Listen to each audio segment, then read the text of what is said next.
That is good. All right, well, let's launch into it. Vander will be joining us shortly, and no Kesri today. She is real life. Honestly, the excuses people come up with is outrageous.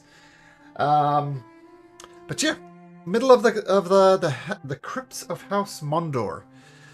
So once you get into the game, please roll into initiative, and we'll pick it up right from there.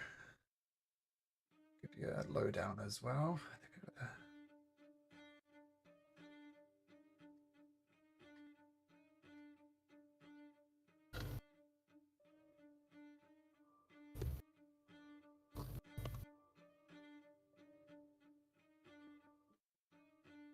Oh, on my dice didn't get rolled in. It was a 19 initiative. Okay. I did select my token.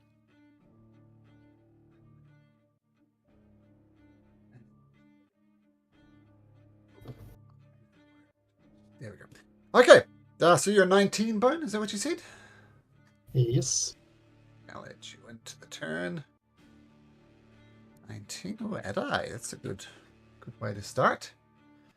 Oh, you got +8 to initiative. Oh, I thought it was much better than So that. I have two things that give me initiative. So Okay, so just as a quick recap of what happened last session, if you remember, there was a signet ring that Avra found on the hand of Lord Signmonder, who has unfortunately passed away. And she took off the ring, and on the ring it said House Mondor Crypt, and then gave a series of numbers, 242, I think it was, which leads you to go through particular doors. You got some type of allegiance, it seems, with the people calling themselves the Golden Masks, and the agreement was you'd share the treasure if they helped out. But you're in fraud. We get first pick. You get first pick, they get second pick, third, fourth, back and forth, back and forth. Yep. But as you open this door, Vandor, a fireball type thing engulfed this entire corridor. Everybody got a little bit singed. And also, Vandor, that work. Well, Vander's not here, I think. Vandor is not here, but I'll roll for Vandor, I think. Did you Anyway, roll it's not true? It's not his turn anyway, so regardless, it doesn't matter. Oh, actually, I roll Vandor into initiative. That might make sense. Did Vander open this door next to him? Yep. And a fireball type thing erupted. Huh. Hopefully this will carry on through. He's got a +4 to initiative. Take the first one. It's a 16. Alright. So I'll say, Adi, you'll get the jump. So you go first, Adi. You notice Kazri gets erupted by a fireball in the corridor. Something's obviously happening up ahead. So as the fireball dissipates, what do you do? Was Bone going before me or after me? Like, did he went already in? So I don't know whether Bone might be in front of Kesri or behind me. But truly, I'll give you a peek. There we go. I'll give you a peek. Okay, he went there. Okay, but you start there. Okay. Okay. I don't know if I'm gonna be able to. Okay. One. So this will be 20 feet because I think I have to move across two people. I don't do that rule. Just normally through people. Okay. Some DMs do difficult terrain, but I don't. Yeah, this is what I. See, the rest of the people in here all a little singed as well. I realize I cannot really go much there. This is the door he opened, the one on the top? No, the one directly in front of him. Okay, so there's something there. Yep. Cool. Okay, I'm gonna take the risk then. 1, 2, 3, 4, 5, 6, 8 dash. You do see. Actually, do you see? Let me just make sure you do see. Yes, you do see something that looks like flying snakes. You'd have to run directly into these flying snakes. Do you wish to still proceed? I only see when I there, no? You saw when you were there. There is where the flying snakes are. So it's up to you.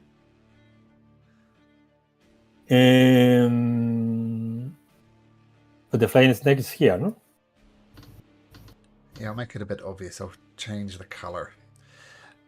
Mechanically, he's cast Spirit Guardians, and I'm flavoring it. Okay. I see. Okay. No, I see that there is already something going on there, and yeah. Okay,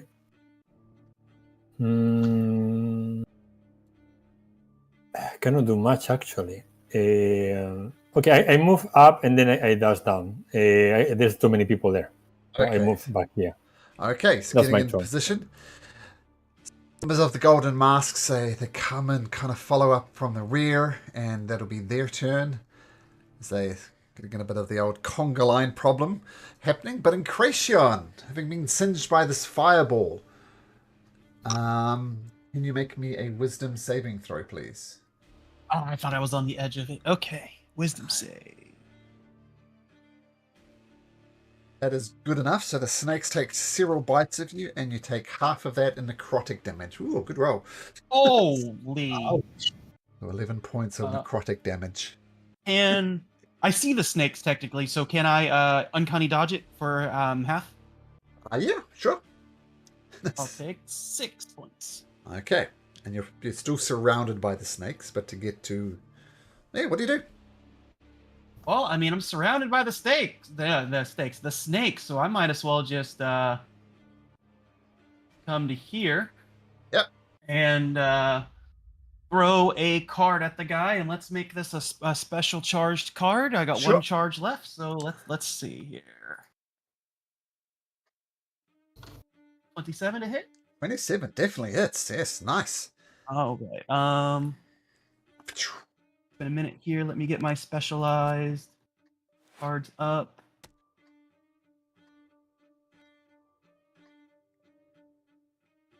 Okay, so roll my damage first. This +5. 4 + 5, so right now it's 9, and it will morph suit depending on my wish. So I am going to morph it into a 3, where I roll my sneak attack damage, and I get hit points equal to half the damage dealt. So right now he's at 9, and we're only 3d6. He takes another 11, and I regain 5 HP. 5 temporary HP. Temp. Yes. Sorry, let me redo that. Temp. As you regain. Oh, nice. Okay, cool. Minus Yes. 5, and that was only a little bit of movement since I have 35. So I will. He needs to make his con save. Yes. So I did a total of 19 damage. No, sorry, 20 damage. 20 damage. 11 + 9, 20 damage. DC 10. His con save is +6. So Incration, why don't you roll a d20 and pray you roll a 1, 2, or a 3. Nope, we're rolling good today. I needed that last night. Jeez. All right, and I'll get out of dodge out of the snakes. If you dodge out of the snakes, he's going to use his 10-foot reach to take a bite out of you. A bite? No, he's going to use the axe attack to his tail and swing it at you for a 17. Yeah. I didn't call it. Yeah, it hits. 16 slashing damage. Okay. This is And you. I'll bonus action hide around the end of the corridor here then. Sure. I should have bonus action disengage, but I didn't know about the 10-foot reach, did you? did not.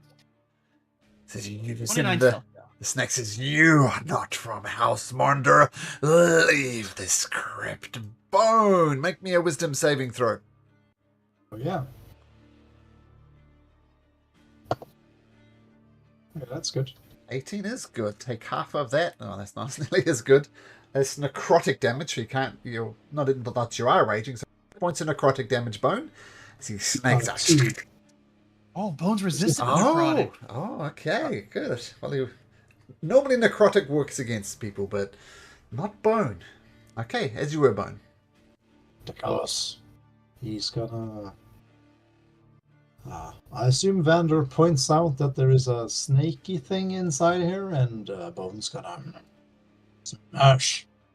Run inside, bonus action Rage. Nice. Recklessly attack with his Under Smasher. That's gonna make this thing reconsider its words, perhaps. Oh, yeah, you've got your new maul, don't you?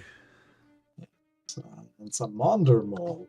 Mondor Maul, yes. Well, what better place to use it than the crypts of House Mondor? Beautiful. That's a 19. I'll just roll the next one as well.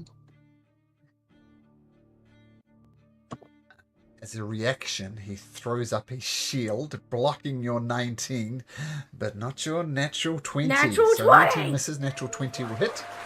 So roll away.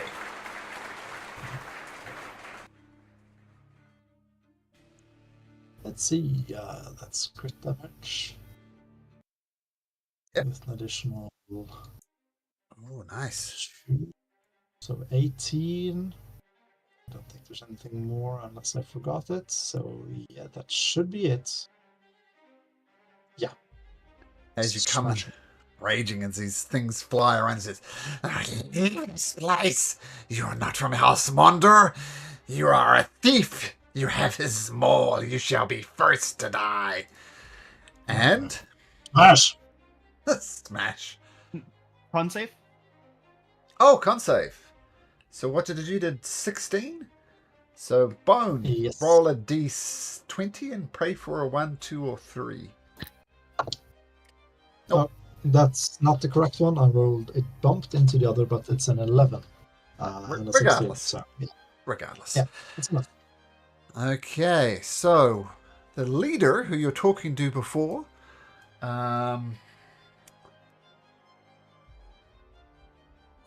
just a sec.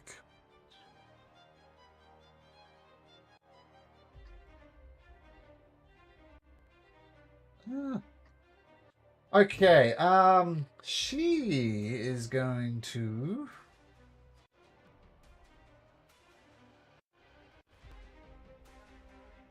She's going to rush up here, see the snakes flying around, and just go there. Ever says, Vander, you're not here yet. And Kracion, I'm going to pretend I can see you. What do I do? Should I rush in? I don't know what's going around the corner. Kracion, tell me what to do. There'll be a snake monster thing there, bones up in its grill.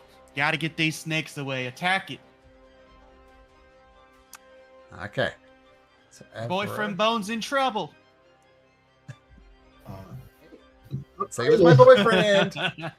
It's because we're pieced together. 1, 2, 3, 4. She's going to attack and Bone square, so she's going to attack at disadvantage. She has no ranged attack.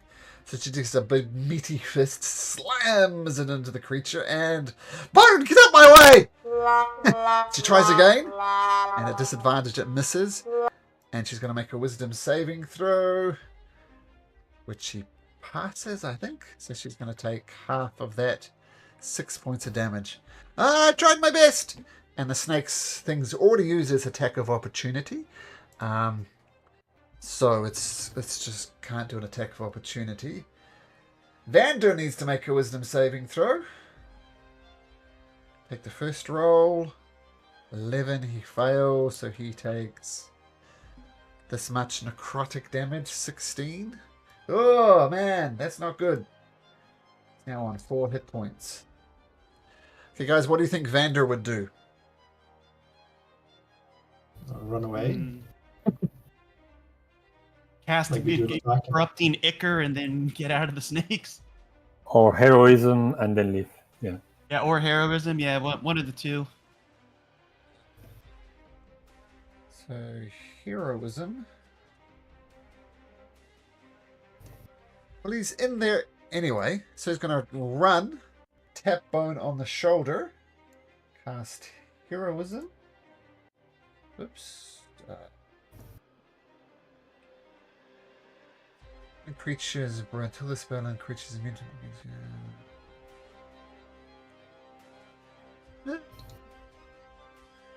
oh, that'll do. So he taps you on the shoulder, says, You got this, Bone? And he's going to retreat off down the corridor once again. He's good for attacks of opportunity. Speed is halved since he didn't make his save. He's going to... What's his speed?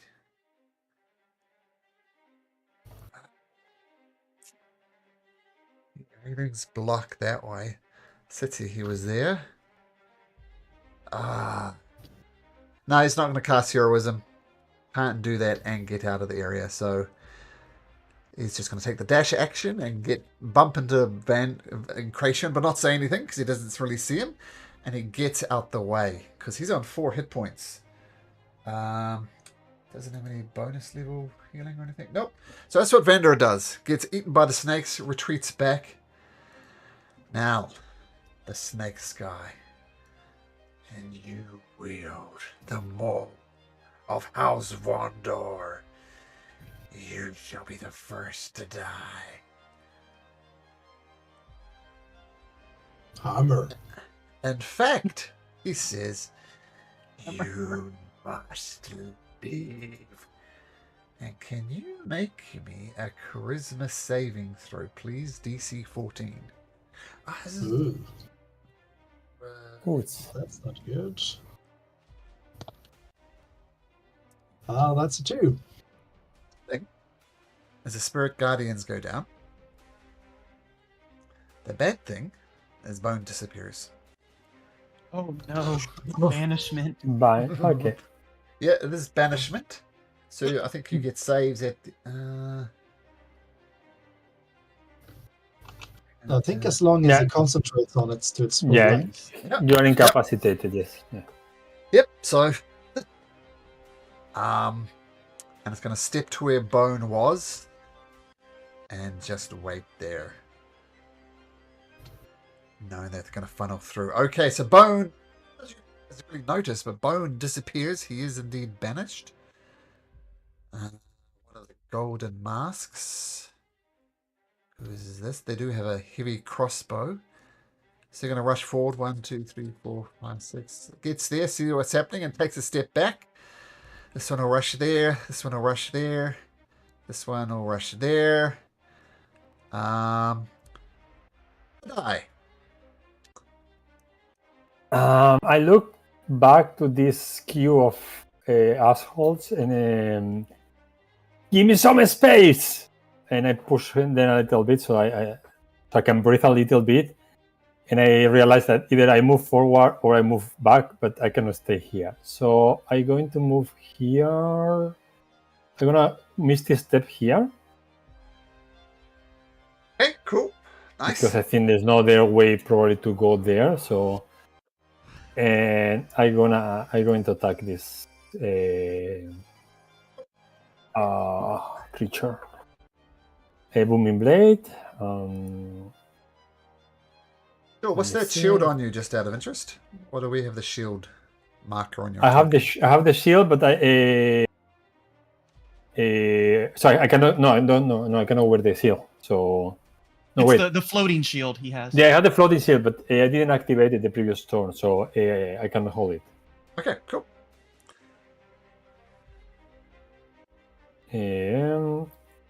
So you attack. I will just remove it from my armor class in a moment. Sure.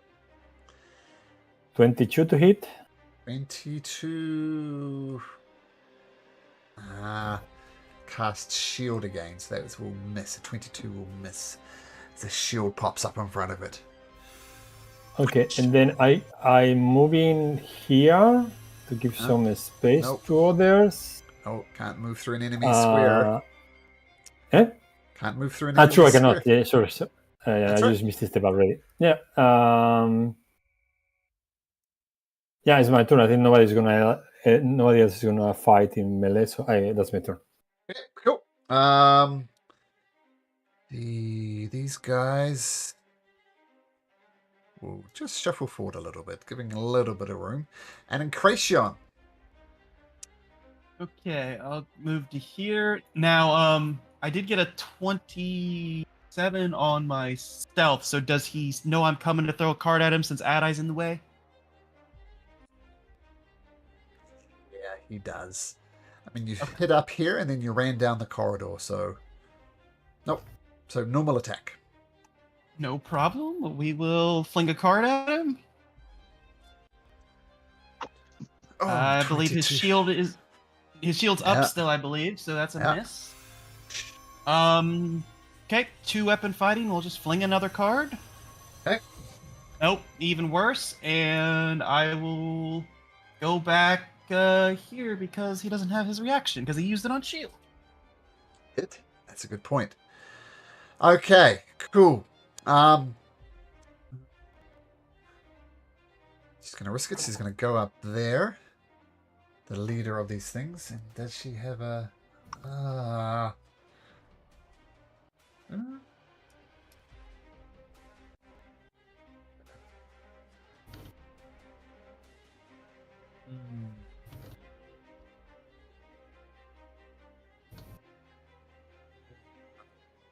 Gonna throw a dagger. That's all she's got. And the dagger bounces off the shield and she retreats back there. Avra says, "Alright, I got this! I'm coming, guys! My BFFs!" And she rushes forward to there. She's going to go into Ad-Eye's square.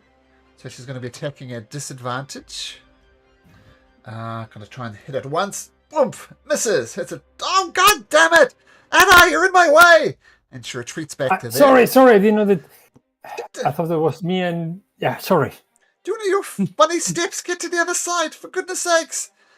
Vander, does he have any potions or anything? Hey. Oh, here's Vander.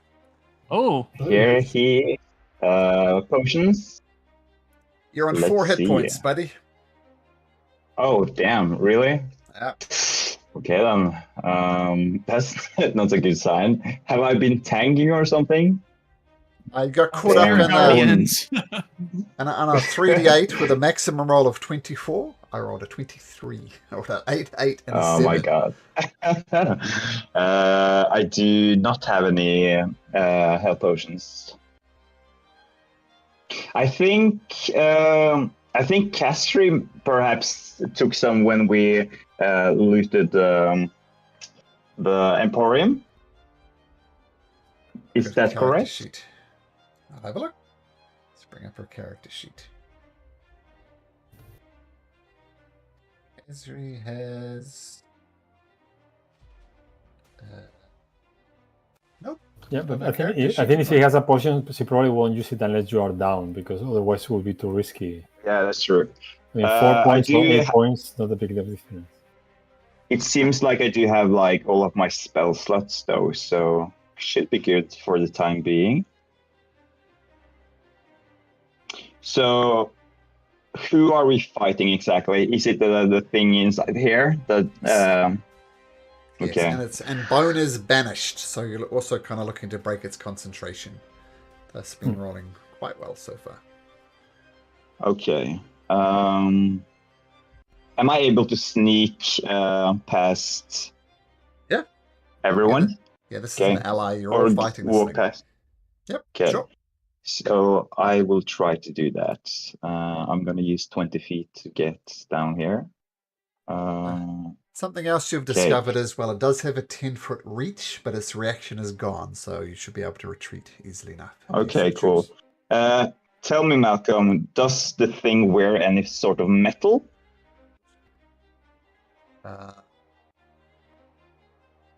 No, it's all just naturally armored. No Naturally armored. Okay. Well, I guess no heat metal then. You know what? I am just going to do my old trusty, and I will do corrupting ichor against it. 2nd level. Called it. Called it. 14. Well, first of all, what type of damage does it do? It does necrotic. necrotic. Okay, well, 14 misses, and it's not immune to necrotic, so you just plain old miss. Damn. All right. Well, regardless, I am going to use my bonus action to give Adai an bardic inspiration. Ooh. And then I'm going to move out of the way because I do not want to be within the reach of it. Okay. So at this point, the shield that it casts goes down. It says, "You are also not from House Mondor. I will destroy you like the thief." And I think it's going to cast a spell. No, it's not.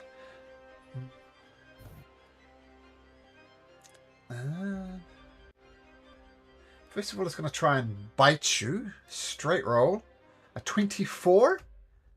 And Normally it will hit, but I'm gonna use a trick that he just showed me. I cast shield. Okay. Shield comes up, and so the bite. You see the poison dripping down the front of your shield as it bites into that. Then it swings around with its tail axe, swinging around and that time rolling a 27, and you take 13 points of damage. 27. Okay. 27 to hit, 13 damage, and that was okay. Very low damage roll. About average. Pretty low. Okay. That's average. It's 3d6 plus 5, so there we go. And that will be Drustor's turn. The golden masks. It looks as if they're about to jump into the corridor to do it and then retreat. Vandor or Incration, do you let them know that they'll invoke attack opportunity if they do that? Nah. I think I'm just going to stay silent, but I'm not going to attack them. Okay, well, they move forward. They'll fire out their heavy crossbow. And rolls a 15, which is going to miss. Doesn't want to keep its reaction. Nah, doesn't want to keep its reaction. As the golden mask retreats, a tail axe comes out again. And with a 13, which will hit her. She's, oh, God damn it! And she retreats back up here out. Actually, yeah, that's out of range. And Adai! Everyone says, come on, Adai! Get out the way! We can double team him! Let's go! Okay.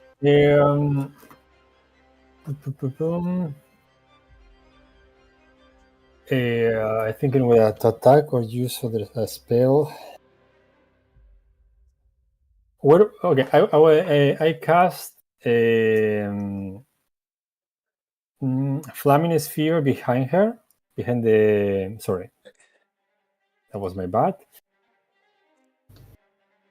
Okay. Behind the creature. I have a flaming sphere here. So feel free to place that. So right there? Yes, it has to do a DC 14 saving throw, dexterity, or taking 7 points of fire damage. Always half. Rolls a 12. So 7 points. We'll take the first one as always. So 7 points of fire damage. Okay, got it. All right. It has used its reaction, but actually, I move here, and I say to Ibra, move in and stay there. All right. Let's sandwich the creature between you and the sphere. I am on it. And that's a concentration spell, Flaming Sphere? Yes. Okay, cool. Okay, these guys. And I use my bonus action to activate my shield. Sorry. Oh, the floating shield of. Okay, yes. Cool. Okay, they're gonna stay back. They can't get anywhere. Incration. Ooh, yeah. What do you do? It used its reaction, yes? Yep. Hit this young lady here. Okay. I will. That will go here. Sorry to give it an old slash across its face here. 23. What is it? 18. I can't use the shield anyway. Yeah, that hits. All right. No ally, so no sneak to this. So only six magical slashing or piercing. So 6, got it. And I will bonus action dash back to my spot. Okay, great. Malcolm, one quick thing. Did the creature roll Constitution saving throw after my damage? I was Good going to say point. con save for mine too. Well, both of you roll a d20 and hope you roll a 1, 2, or a 3. Oh, so close. Yeah, plus 6 con will make it a 10. Oh, it's at my door. Is that here? My furniture has arrived, so let's take a 5-minute break, and I'll see you guys soon. Okay, we'll be right back. Yep. All right.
Oh, sorry.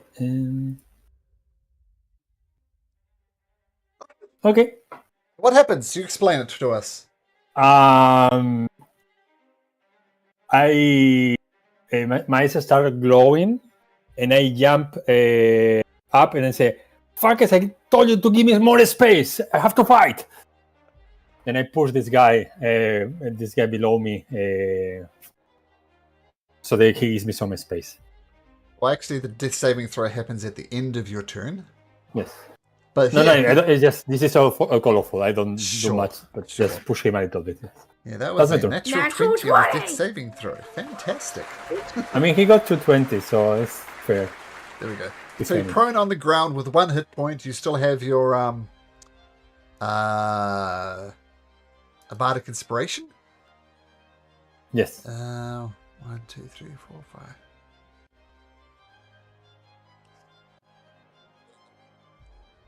They're going to stay there. And Cracion. Alright, well, it used its reaction for shield. Oh, Avery's dead. Huh? No, that's not Avery. Never mind. That's a peon. Okay. Go to here. Just Take a second. a I'll just move this swing. peon out the way. I don't want to delete it because it'll wreck my initiative order. But there you go, as you were. Swing, sure. Okay. Yeah, swing. Yeah. Swing. Oh, that was almost a 20. You dirty dice. Okay, well, There's the miss. dash back. Yeah, he uses reaction, so I don't even have to dash back because I got 35 feet. So, back. And none of my bonus actions will help. So yeah, that's it. Okay, 1, 2, 3, 4. Okay, so she's gonna duck there. She has to go back there, but she is going to try her intoxicating touch, and she rolls a 23, which is gonna hit. She's not gonna do that. She's gonna use that for her claw attack, that for her dagger attack. So I'll just do claws if it hit. So 11 points of slashing damage to the Guardian. And I'm going to roll a d20. You want a 1, 2, or a 3? Nope. And she retreats back there. Use this reaction. Okay, Avra says, "You bring back Bone!" And she is going to try and hit. She's been rolling so badly. 21 will hit and a 21 will hit. She smashes him in the face for 10 points of damage. Con saving throw. Holding on. The Guardian is looking quite damaged though. Joy. And then she retreats back there. Joy. Alright. Well, Joy, invisible as she is, will fly over the heads of everyone. And I assume, this guy has used his reaction, but Joy doesn't really care. She's just going to fly to the door, I guess. Yep. Can she try to interact with the door? I don't see why Joy couldn't open the door. Feel free to open the door. Bam. You see all over the place. The treasure room of House Mondo. There's lots of neat looking stuff there. Ooh.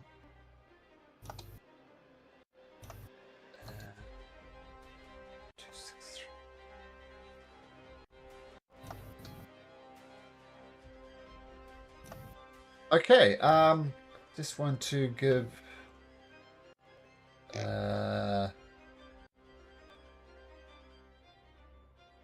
yeah, there's lots of stuff. Oh, Damn. Yep.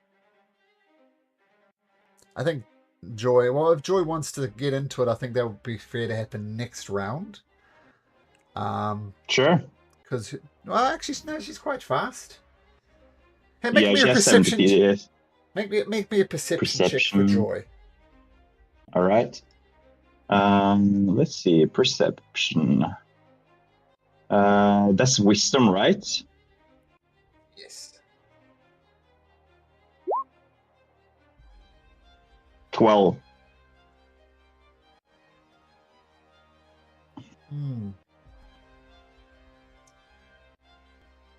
you see a chest, like a treasure chest, you assume. You see a bunch of scrolls. You see a hand axe, and you see a hammer. That's what you'll get for that. So, Okay. I'll let you grab one of those if you want. Well, is the room big? Is it possible to like keep on moving inside into the area? Yeah. Oh, no, you're not seeing through Joy's eyes? No, you should be able to see through. Yeah, I can, but I can't see the room. There I can. Okay.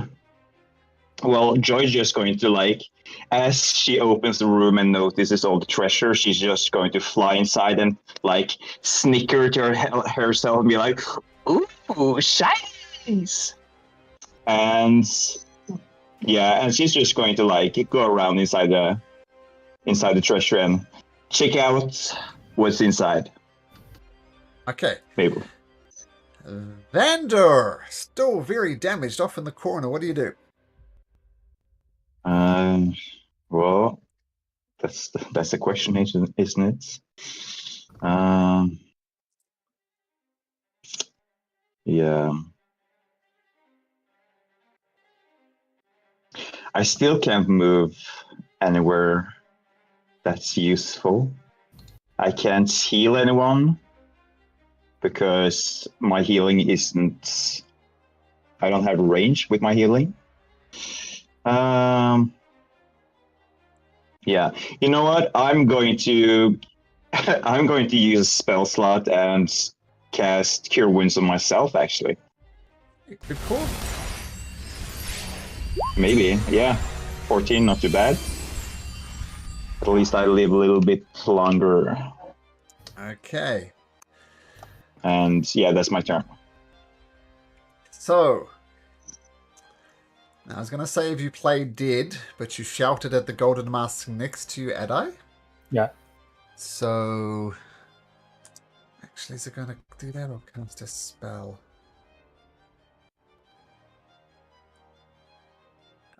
No, I can't do that because of spirit.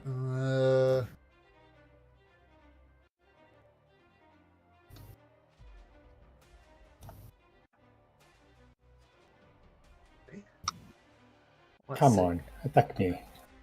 It's not going to do that. I cast Cure Wounds on itself at 5th level. Oh! Tell you what I rolled, but it's good. Yep, there we go.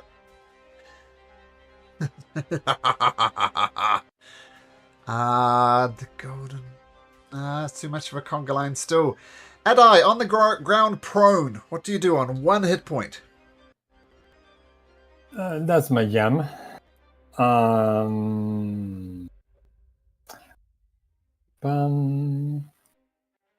Does it doesn't has used its reaction? Nope. Does it have a shield around it? Nope. And has attack? Yes, no. I think he has. I don't know. It was his turn now, so he has the reaction. Okay. Yep. I'm going to cast a flaming sphere. Okay, bringing that back. At 3rd level. The dex saving throw. The dexterity saving throw. Yes. The natural 20. Okay, it gets half of the damage. Let me just roll it and let's see it manually. So 7 points of fire damage. Roll a d20. Pray you get a 1, 2, or a 3.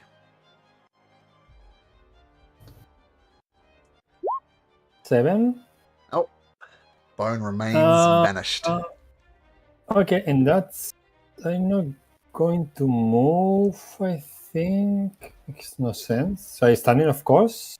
That's my turn. Okay.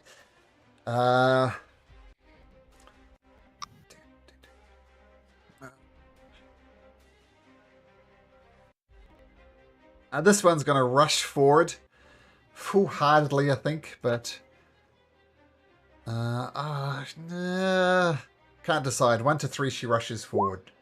She doesn't rush forward. She's going to stay back here and hold her position. It's too dangerous for her. Incration, though. What does Incration do? Rinse and repeat. Well, so to here, little slash with. I wish I had an ally for sneak attack. Yeah, I mean, you have the sphere, but it's not the same. Sorry. That's all right. So 2d4 plus 5. Okay. Plus 5 is 13. That's max damage, actually. So 13 magical piercing. And roll a d20. Yes. 1, 2, or 3 is what you're looking for. Oh, local death mode! Oh, yeah. So question, though. Bone comes back because Bone was in the creature's space. So is this creature shunted and takes damage? It comes back to the nearest unoccupied space. Oh, okay.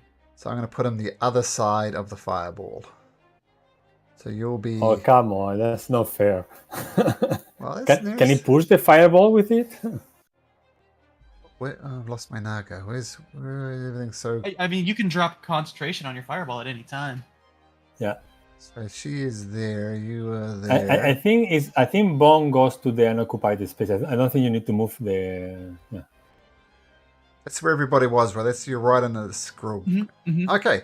Yeah, Bone! And look whose turn it is next. It's Bone. I will disengage and go back, since I think it still has its reaction. And... It does? Because it couldn't shield? Oh, but you disengaged. Okay, you're cool. So, Bone, back from wherever the hell you were. There's a flaming sphere in your way, though. What do you do? Which it disappears. I'm going to draw concentration. Sure. Okay. Just turning around slowly, seeing this thing hiss and moan and being all... He's going to just... Like in a GIF I posted on Discord, and he's going to rage. And... hammer mode. That's a perfect gift there that you posted. Yeah. Bones. Beautiful. So yeah, reckless attack. Raging Reckless. Oh, Mondo Smasher and misses. Just crashes next to him. It's a miss. Yeah, 16, I think. I didn't roll. Yeah, 16. It's a miss. Another one. Let's see if I make it correctly. If I not have to reconnect them. Yeah, that's a 20 and 2, 9. So I think that hits. What are you rolling the second D20 for? I'm confused. Yeah, I think I gotta reconnect them. So I got a 9 and a natural 20, and I think it sort of mixed up when I was. Sure, let's go with a natural 20. Natural Smash away 20. with your natural 20. Yeah, that's right. Let's see. Crit damage plus 2, so that's 21 damage on it. Just this. Ugh. Ouch. Yeah, very, very badly damaged. Let me just check something. I think I can do about. But yeah, Bone is back. Bone is doing what Bone does best. Smash. What is it? And she's gonna not do anything, and Avra is going to rush in and says, "All right, Bone, me and you, buddy, we got this." And Avra winds up. She's been rolling so bad, and there we go. Oh yeah. Nothing you can do about that. Bone, why don't you describe how you and Average pulverize this creature to death? Nice. Well, I assume she's sort of wailing on it, smashing her feet on it, stomping on it, punching it in the face. While Bone is just Mario with a hammer from Donkey Kong, just repeatedly smashing Monder's Smasher. It's just goo everywhere. Mash. Wow. Very cool. Okay, and Avra kind of wipes her bloody hands on the wall, not doing a very good job. And what do you guys do?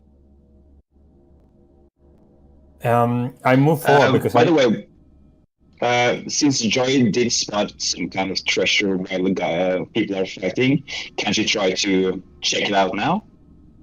Yeah, I'll tell you what. I'll let you grab one item. I'll give you the thing in just a sec.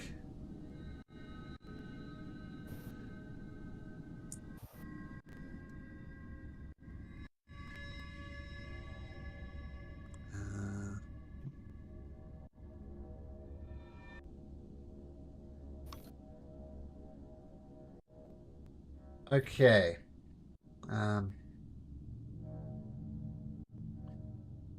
So, I'll tell you what.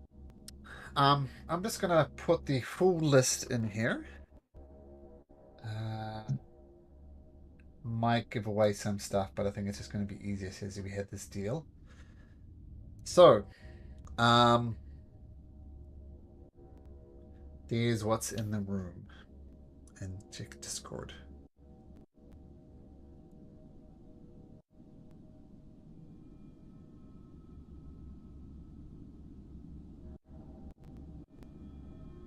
Let Joy grab one thing.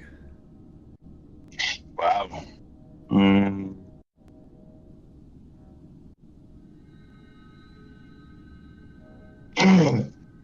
Can she grab the iron stove of protection? Certainly can. Yep. Oh my god, and she's going to grab that 100%. And at that point,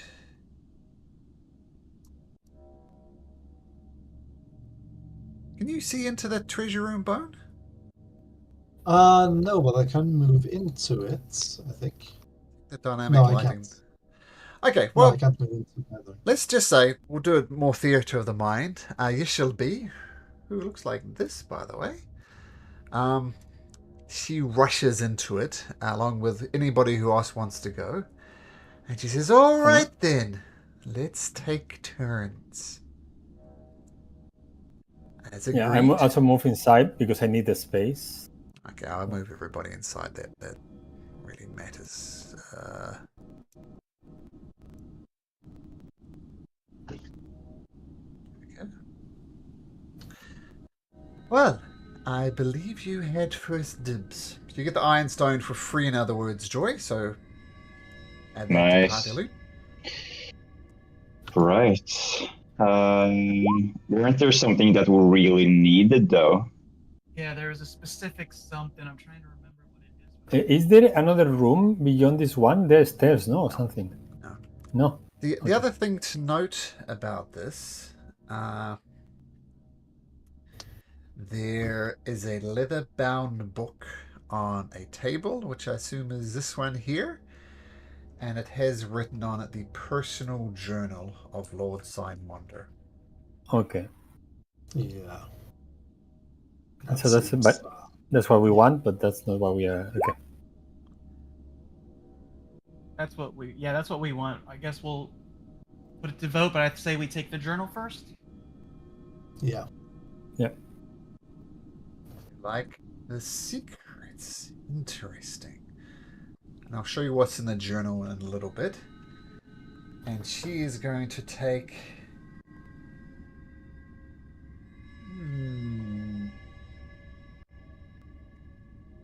It's going to take the chest containing 875 gold pieces.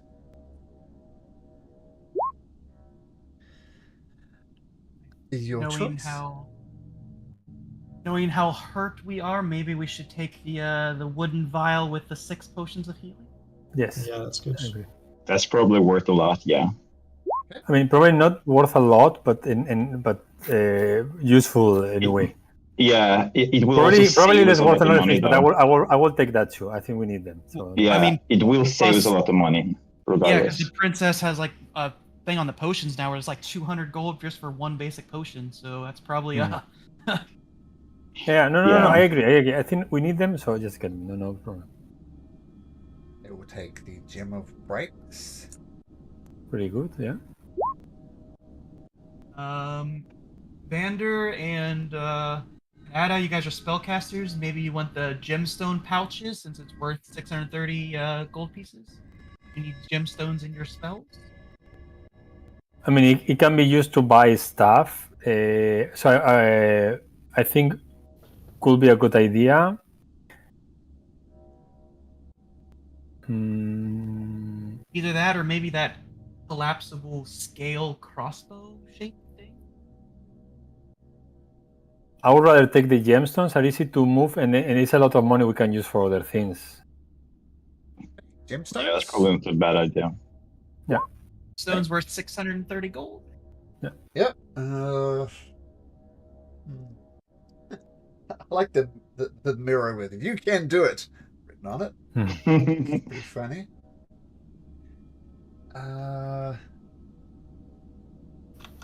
You're gonna take the ancient vase. Oops. Maybe we should take the scrolls because it has Yes. 2 scroll, a dispel magic and a remove curse in it. So And lesser restoration. Yeah, I think the scrolls. Yes. You Okay. can choose. So you can take 2 lesser restoration scrolls. You don't get all the scrolls. We don't get Okay. all the Yeah. scrolls. But you I can- vote for the remove curse scroll. Are you sure? Before lesser restoration is really useful, huh? I mean, there's a curse over the kingdom. What if one of us gets cursed when we're doing the heist for the crown? Okay. We got no way. Okay, we get the remove. Yeah, we get the remove Okay, curse. remove curse is gone. They're gonna take the +1 hand axe. Now maybe we go with the 2 lesser restorations. Agree. So 2 lesser restoration. Gonna take the mirror. You can do it.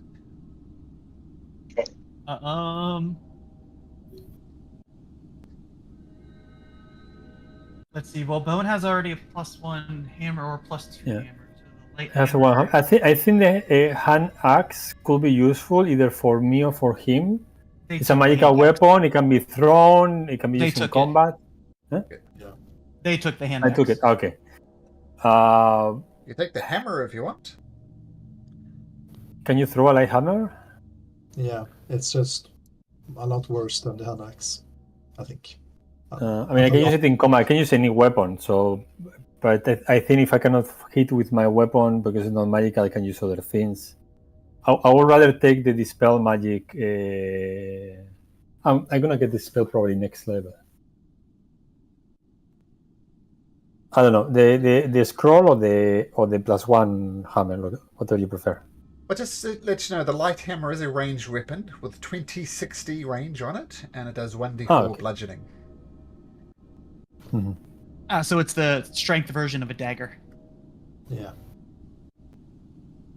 I would rather take the dispel magic scroll. I think this could be really useful. The scrolls can be really useful in the future.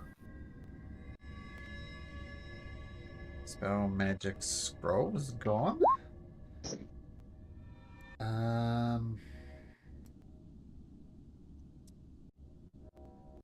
Yeah, that'll take the light hammer. We take the large wooden box with the crossbow-shaped collapsible scale. Okay. Box. And what's left? Protection from poison. Yeah, they're gonna take those. Okay.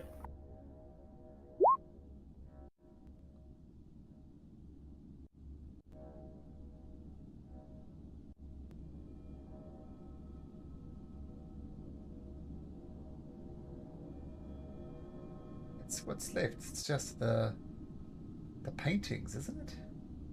True. The statue? The statue yeah, they The took, no? statue of the dwarven. Yep, that's still right there. Large. The statue and the paintings are left. And it's your choice. It's our turn, and then we take. Do we know? Did we succeed with the DC intelligent investigation to know which one is the real one? I will try roll investigation. Bone's not gonna participate in the roll for obvious reasons. Guidance. I it succeed. is the No. guidance. And then I pick the original worth of 670 gold pieces. Okay. And I'll take the other one, not worth as much, but the painting. And so you get a choice between the forged or a statue. The statue. Okay, and I'll take the last painting. Yishelby says, well, I believe that concludes our business. I'm pleased that we could resolve this amicably and we did not have to come blows ourselves. Everything's fair, everything is above board. Let's just say, for now, you have no problem with the golden masks.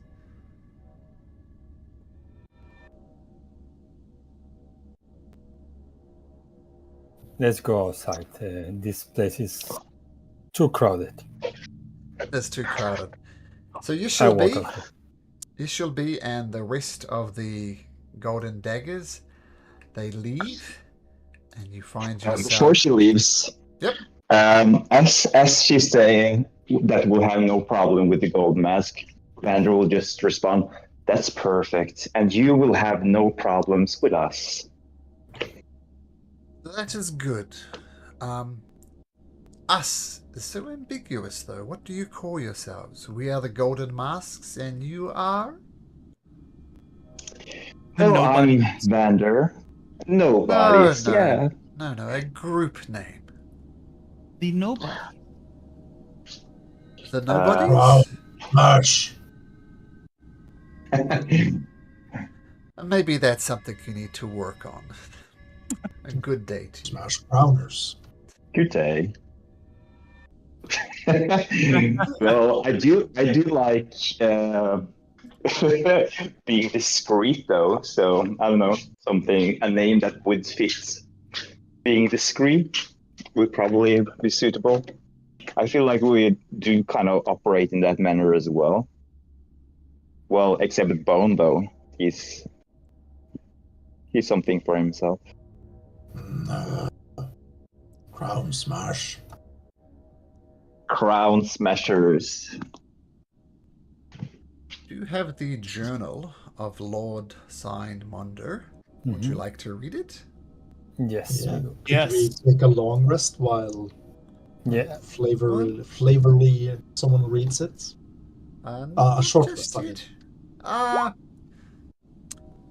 Sure, I'll give you a short rest just on the edge of the tomb. So take a short rest. So it's kind of bits and pieces. It's a leather-bound journal. Some entries contain significant time gaps. But there's apparently the actual account of what happened that day in the Feywild. Okay. Oh. Finally.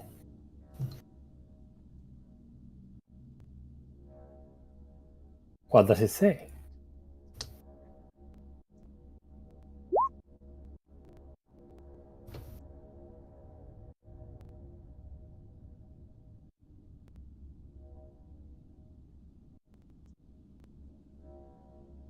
King Waldron defeated King Dasmond in a duel. The Satyr Lord was fascinated by King Waldron's demeanor and combat prowess and returned Queen Laurencia. Two kings sympathized with each other and celebrated their allegiance with a feast. King Dasmang blessed the crown of Aglarian with a blessing of plenty to make up for the trouble he caused. King Waldron struck a secret deal with the defeated Satyr Lord, which concerns the crown, and he supposes that this has affected the realm. He doesn't know what the details of the bargain, as it was disclosed privately by two drunk kings. The way home, the prince demanded confirmation of his rightful status as heir, and a fight took place between him and King Waldron. The king eventually killed his raging and ignitic son. King Waldron made Lord Simondur completely swear an oath to never speak the details of this journey, but Father Lester refused, and as a result, the king declared him an exile and forbade him to return to the material plane. The official story was that on their way back, the prince and the Father Lester were swallowed by a quicksand-like area and died.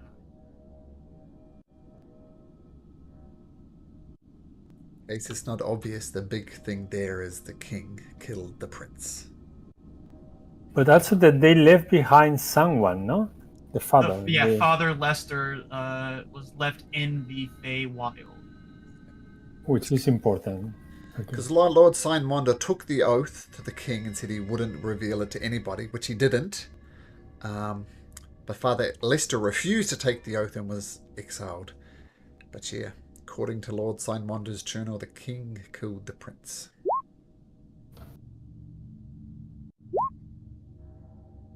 Still doesn't explain the demon-like princess.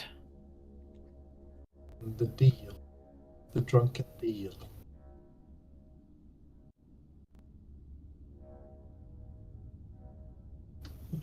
You could have my firstborn and I can have your firstborn or something. I mean... Oh, the deal with King Dasma. Oh, that's right. Yeah. Or something about the crown, I suppose. By the way, the text is somewhere. Or did I miss the text? Or... Oh, sorry, I'll bring it up again. Should see it now. I was under. Okay, close it. Sorry. Oh, yes, It was under the picture. Under the picture. Sorry. Yeah. That's my bad. That's.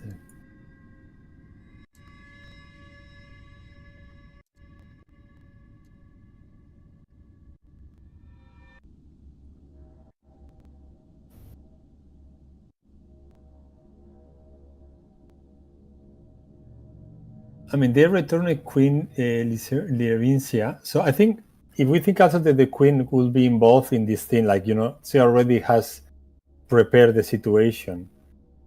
I think I believe that the queen herself is also part of the issue.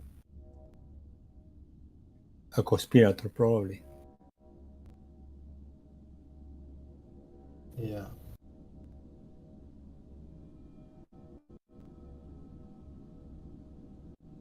Secret deal, yeah. So let's see.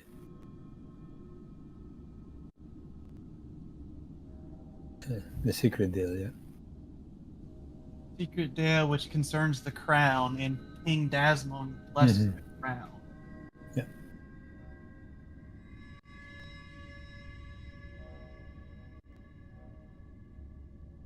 Yeah, this.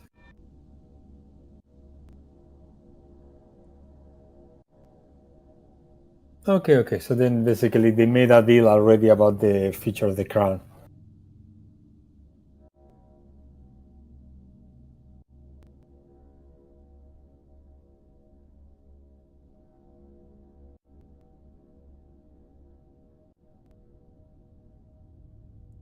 Okay, we have some context, but still probably we will go for the same plan, no? To try to get into the palace. Yeah, I don't think much has changed.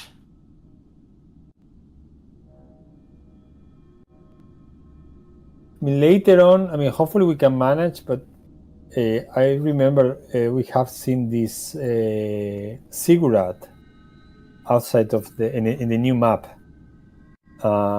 If things turn into complication, we may consider at some point going there.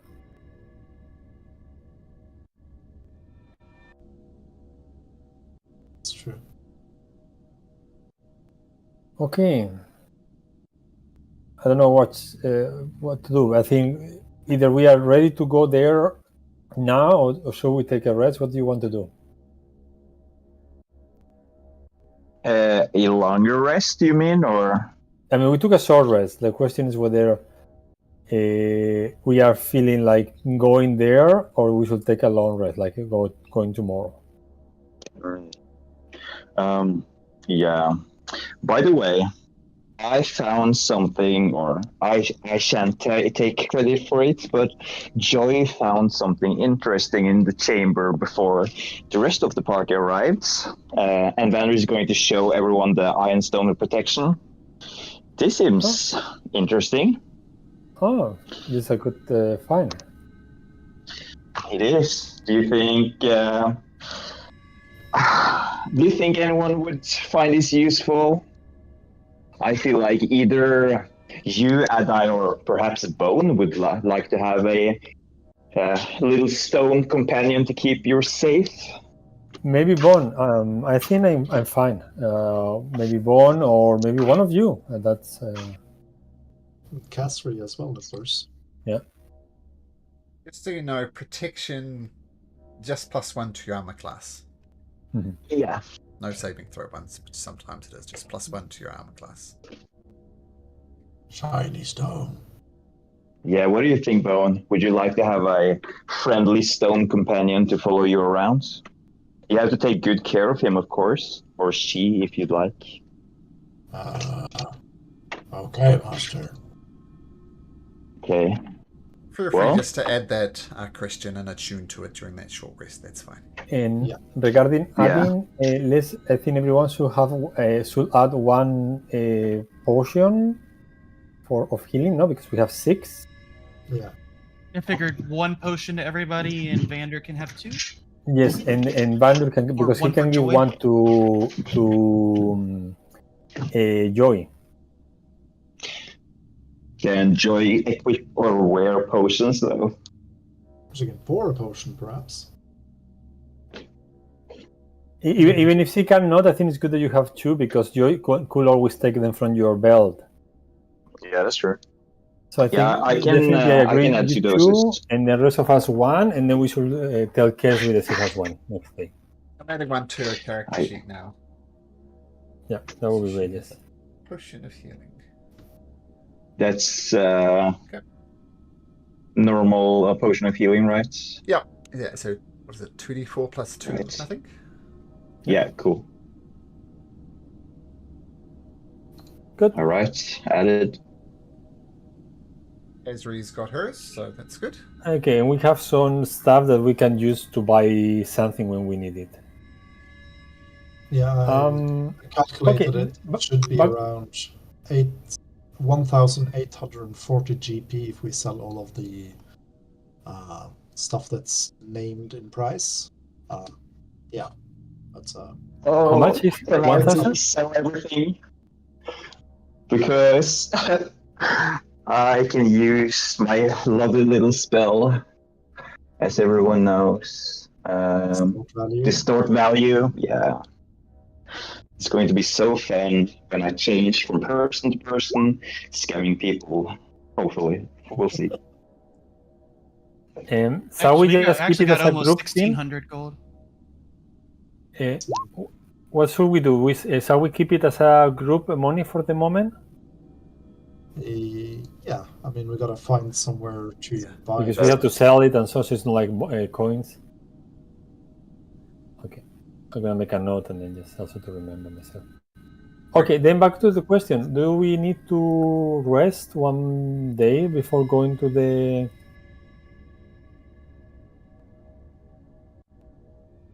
There's the Gorso villa just over here.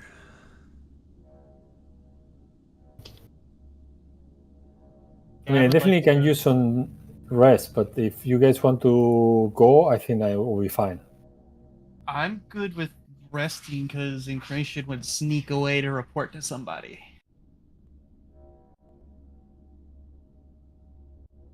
The what? You need to report to whom? Oh, no.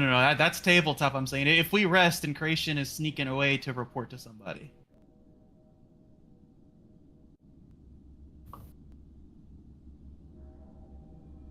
So I'm all for resting if we need to go to Gorso Manor. I mean, resting, I don't know whether we... Oh, sorry. Let's see where. I don't mind where to rest. And my question is whether we're resting or not. That's my point. If you want to go to Gorso Manor or to stay here, it's fine. Actually, staying here is not a bad idea. The DM suggests you take a rest. Tell you what, you can rest or not, but if you don't rest, you won't advance to level 7. So let's rest.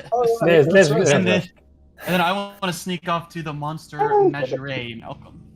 Okay, so before we get there, though, as you're sneakily, I assume, you're wanted people leaving the crypts of House Mondor. Can everybody just make me... we didn't level up just yet, buddy, but you can keep that roll.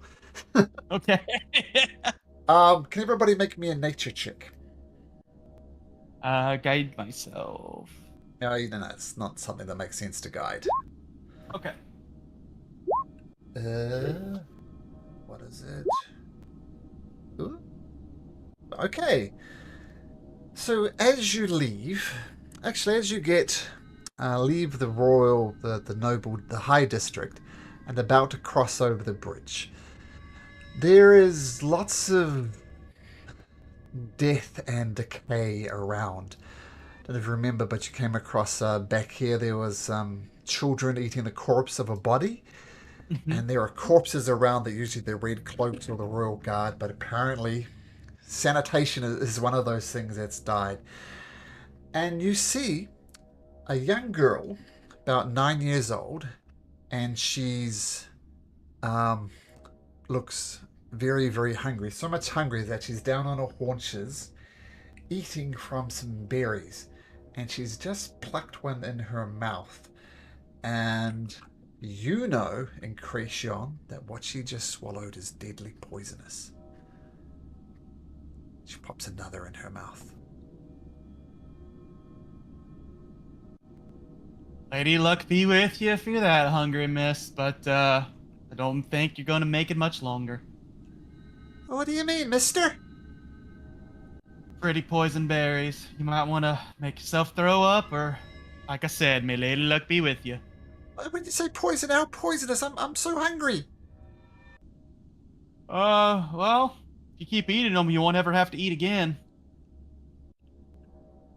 Oh. She attempts to throw up by putting her finger down her throat. Actually, make a persuasion check. How persuasive is Incretion? Pretty, but not today. She takes your word for it. And she tries to throw up. Oh, and she does. Some stuff comes up. But she turns as blue, and the berry falls down to the ground, clutching her throat, writhing in pain.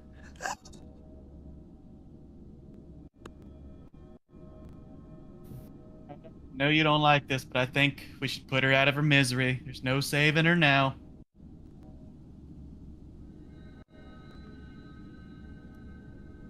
Bone's gonna try to... Is Bone there, or is it just Incretion? Everybody, just Incretion noticed the poison berries, but now it's pretty obvious, so everybody's there. Yeah. Cough it up! Cough up! He's gonna punch her back. Okay, not punch, but slap it. Yeah. Slap her back. Make a, we'll say... Then you shouldn't do when someone's choking. Make a medicine check, Bone. Yeah. Medicine, let's see. Sure if this would be out of character, but 2. Only if it's okay with you, Bone. I'm going to say you break her back. I know that's pretty dark. Is that okay with you, Christian? That's fine with me. That is great. Yeah. And she's not choking anymore. Good job, Bone. Good You job. saved her dignity, if nothing else. No.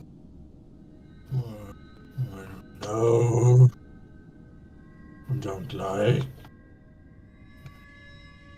Broken. Gonna kneel down and pick up her little frail body. Oh. Is there a wall nearby? What did you say? A wall, like a brick wall or something. Yeah, there's the old wall right here. This whole wall here. Yeah.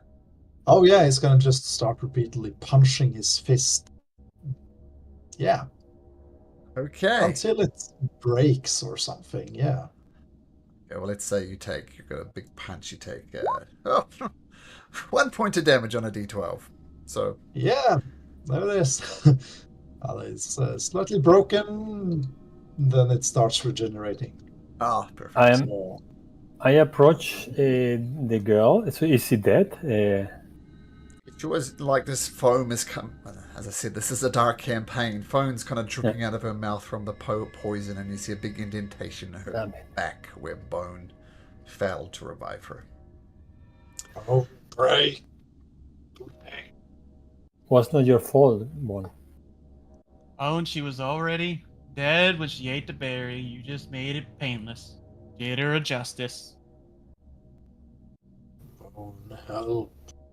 Bone help. I take the body and bring it there. I bring it to the river. Probably will be the most. And then let it float on the river. Give us short prey. We should go. The body splashes into the water. I don't know. Would she float? No, she'd slowly sink, wouldn't she? Yeah, slowly sinks to the bottom of the River Nenoch. And you did another depressing scene, and you return back to Gorso Manor. Where's Gorso Manor? 39. 39. Okay, you retreat back there. Christian will sneak off to 21. While the rest rest. Okay, well, feel free to level up while we're waiting, while Incration does what Incration's going to do. Well, first of all, make a stealth check to see if you can get away from your party member. I'll give you an advantage because you can go to your room and sneak out. So and guidance? Sure, you know you're doing this, so yeah. Oh my gosh, with advantage, that's horrible. Well, that beats everybody's passive perception, so you're good. 17. Okay. Not sure what Kesri's is. Kesri's is 10. So, yep, you're good. Dr. Stoutboots is there, of course, guarding the manor. But Incration, you sneak off to the monster menagerie. What are your plans there? Just to report to Strati everything that all the information we found. Okay. Strati takes notes of everything you say. And he lets you know that the information there gathered is that a member from House Gorso has travelled all the way from the Gorso town Gorso to deal some high-level dealings, some deals or something with the Queen. And also there's a member from the Caramosa family also doing deals. And this is not Gareth because he's dead, so an actual higher ranked member. Yep. And of course, you know a Caramosa, don't you?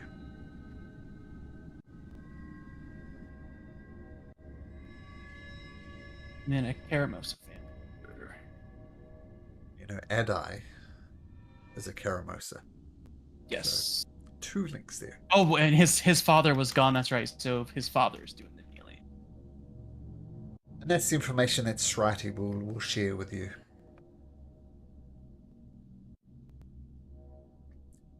I will give him a bow of respect and back to the manor, yes. Okay. Feel free to level up. And you can keep that 8. Thank you. Increase your... See. So that's level 7, right? Yes. So you know.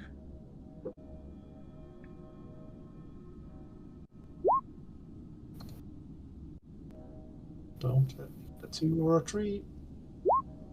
That's better.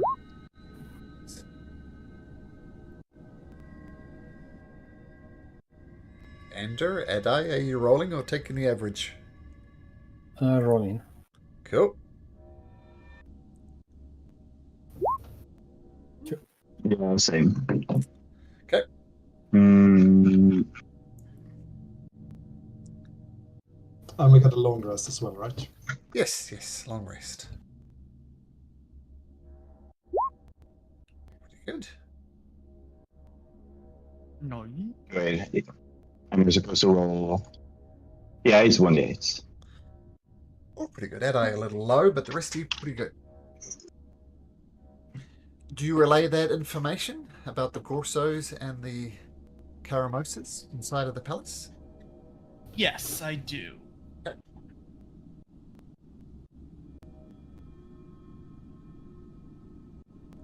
Unless there's something you wish to do in the evening, any conversations you wish to have, we can pass forward to the next morning.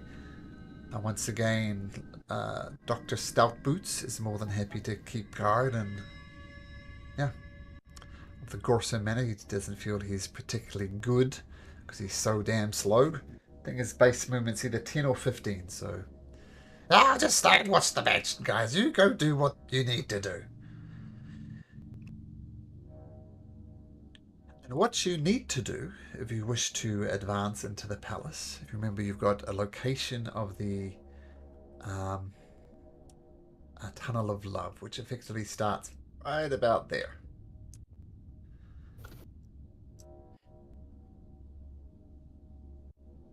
That's what you do.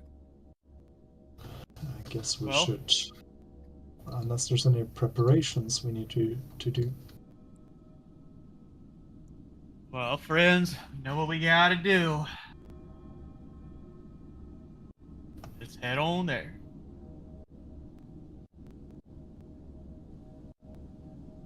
Okay, so not going directly by the palace. You guys sneaking there?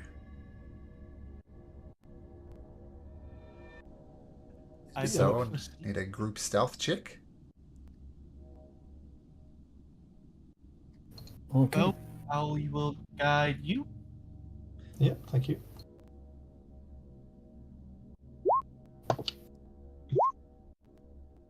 Oh. Great, show and roll up a new character. You stealth into a different campaign. That eyes okay, 16. 16. And here we went. Oh, okay. I rolled 2d20, so at 10. Okay. You don't have a modifier on that? No, I have +0 and it's a disadvantage. That's why it was easier just to roll that. Okay, let's assume that Incration with his natural 20 guides you and lets you take the lead. And you sneak in through the gates right to the base of where the tunnel is. Now,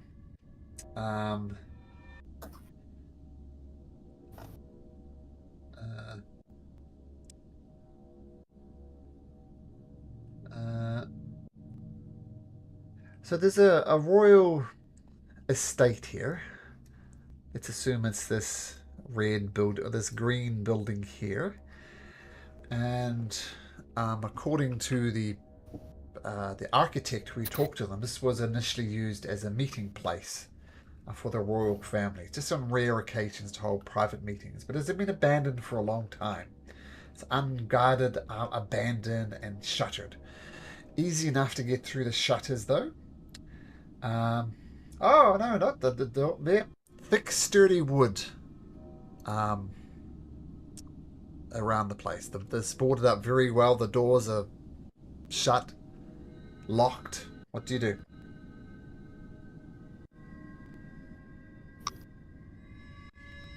Oh, try to be quiet, but pull them wood boards down. I guess not make as much sound. He's not going to use his hammer, but try to tear him apart with his hands, I suppose. It's guidance. Athletics check with some guidance. Yeah.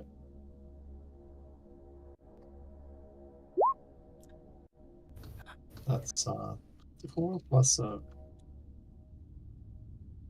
4 should be 28. The DC was 15. Okay, so you, and I say since you completely obliterated the DC, you kind of peel boards, 3 or 4 boards off, They don't even splinter. You do it in such a way to make no noise whatsoever. Now there's an opening wide enough for you to slip inside the building. And you slip inside the building, and according to the instructions, there's a secret door and beneath a barrel, and you start moving barrels around with, of course, Bone probably doing the bulk of the work. And there's a trap door, and there's a 5-foot wide spiral staircase descending down. I'll go down and scout first, I guess.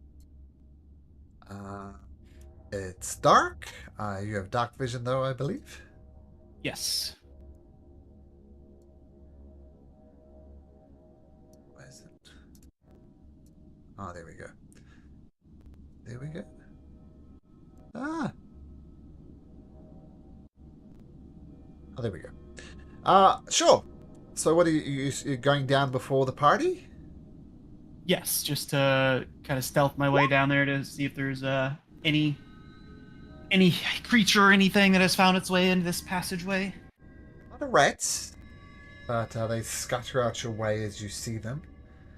And for a total, the spiral staircase descends for 80 feet before opening up into a longer tunnel.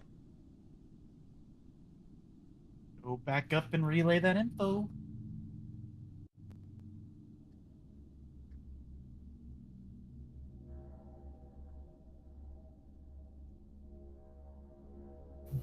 Could you repeat that last part? Not about rats, but something about the structure. The spiral staircase goes down 80 feet until it opens up into a larger tunnel. Okay.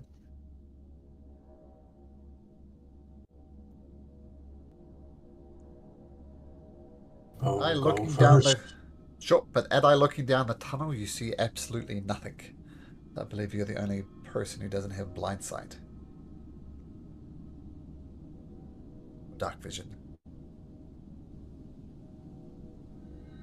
Muted Adi, what do you do?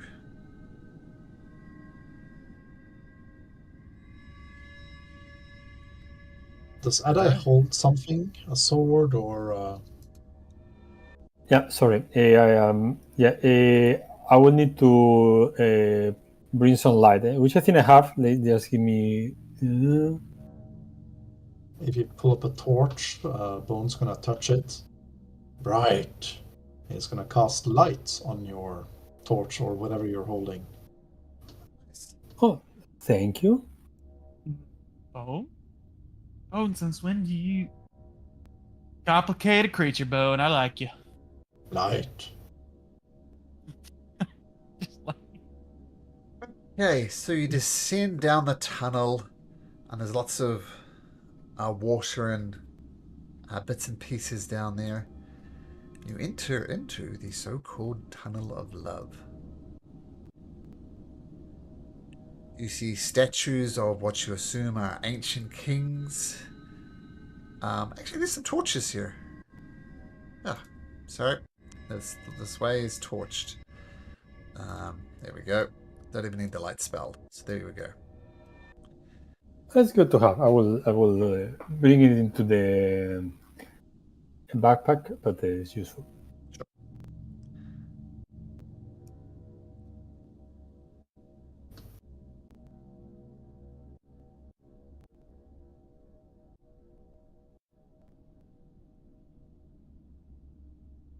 Okay, so we move forward, no? Yep.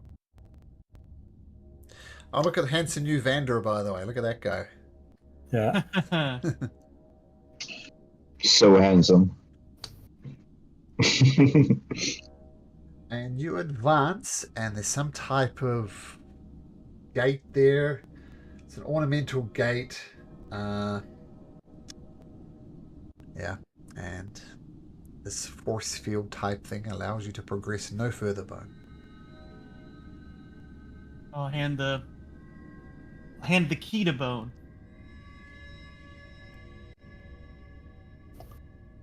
It's gonna try to insert it straight into the portal. Down it goes. The way is clear. Oh. is amazed. Good job, Bone. It's gonna give you the key back. Thanks, buddy. I'll say, because this is a weird kind of map, you continue down the... Actually, I'll move you down here so you can see. Oh, you can see anyway.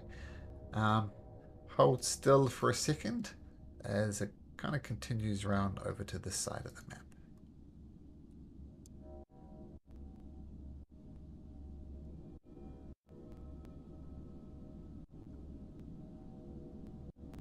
This portcullis open?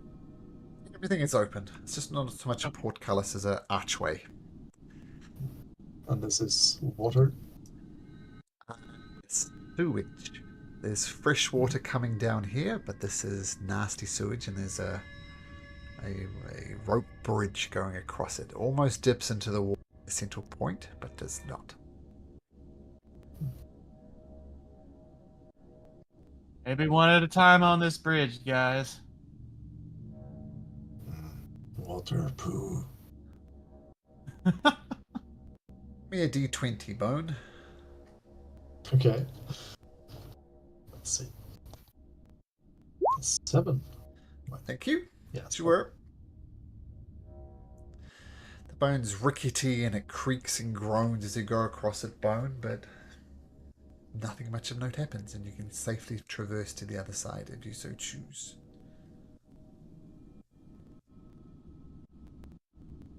Safe. Seeing Bone do that and the bridge almost dipping down. When Incration crosses, is there any way I can use like acrobatics to like lift my feet above it, so I don't touch this water at all?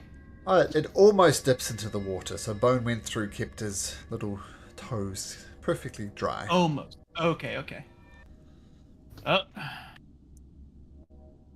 D20. Yep.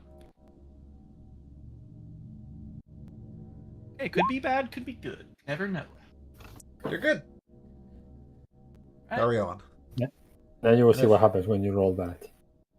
Okay, and go. Okay. So add I a D20. Yes. 1 second.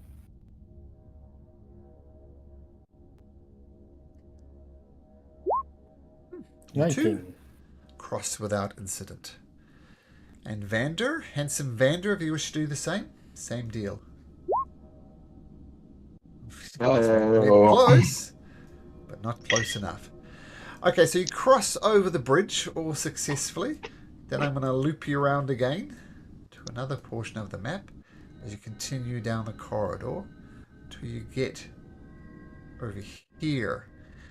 And this time it does cross over the sewage, disgusting looking water, but there's a rickety ladder laid flat across it. It's a 10-foot gap. 10 foot. I think Bone's gonna just jump across it. Which you can do without incident. Yeah, I think so. Your strength long is... jump. 18 feet horizontally. So, yeah. Will guide myself and attempt to use acrobatics to step where I think the ladder's the strongest to tippy-toe balance across it. Sure. Okay, that's really good.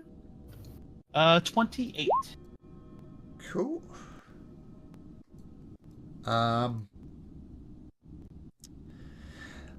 So, Adai? I believe with my strength I can just jump this distance without rolling. Sure. So yeah, as long as I you've got can strength of 10. move. I can jump 15 feet, so I just jump. Okay. And Vander, I imagine you've got. Yeah, I think I'll just do my normal thing. Yeah, since I'm so good at climbing walls and everything else, I'll just climb the walls as well. I don't want to test out this rigid little ladder. Effortlessly, you get over. How does Vander climb? Is it like with his hands and legs, or is it walking on them? With his hands and legs, as any normal person would climb anything, I suppose. Spider-Man. Spider-Man style. Spider-Man style, yeah. Spider Warlock. Spider Warlock.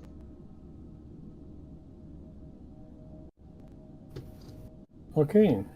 There are statues in front of us. This is never a good thing.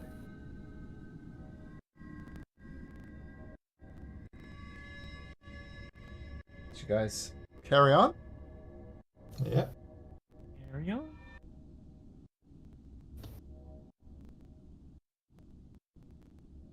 And stop right there.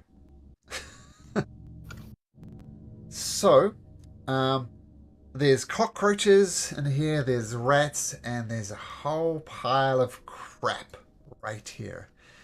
And Bone, without you noticing, there's a creature that emerges from the muck. It looks like that. And it says, "You are my meal that was promised, and the carriers are of my treasure. I will plant eggs into your body, and you shall bear my spawns." Roll for initiative. It's going to get surprise on Bone, unless Bone is unsurprisable for some reason. Yes, because I just got, let's see.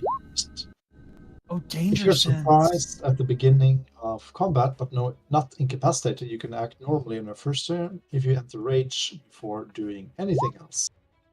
Okay. So it's also initiative on my advantage on my initiative check.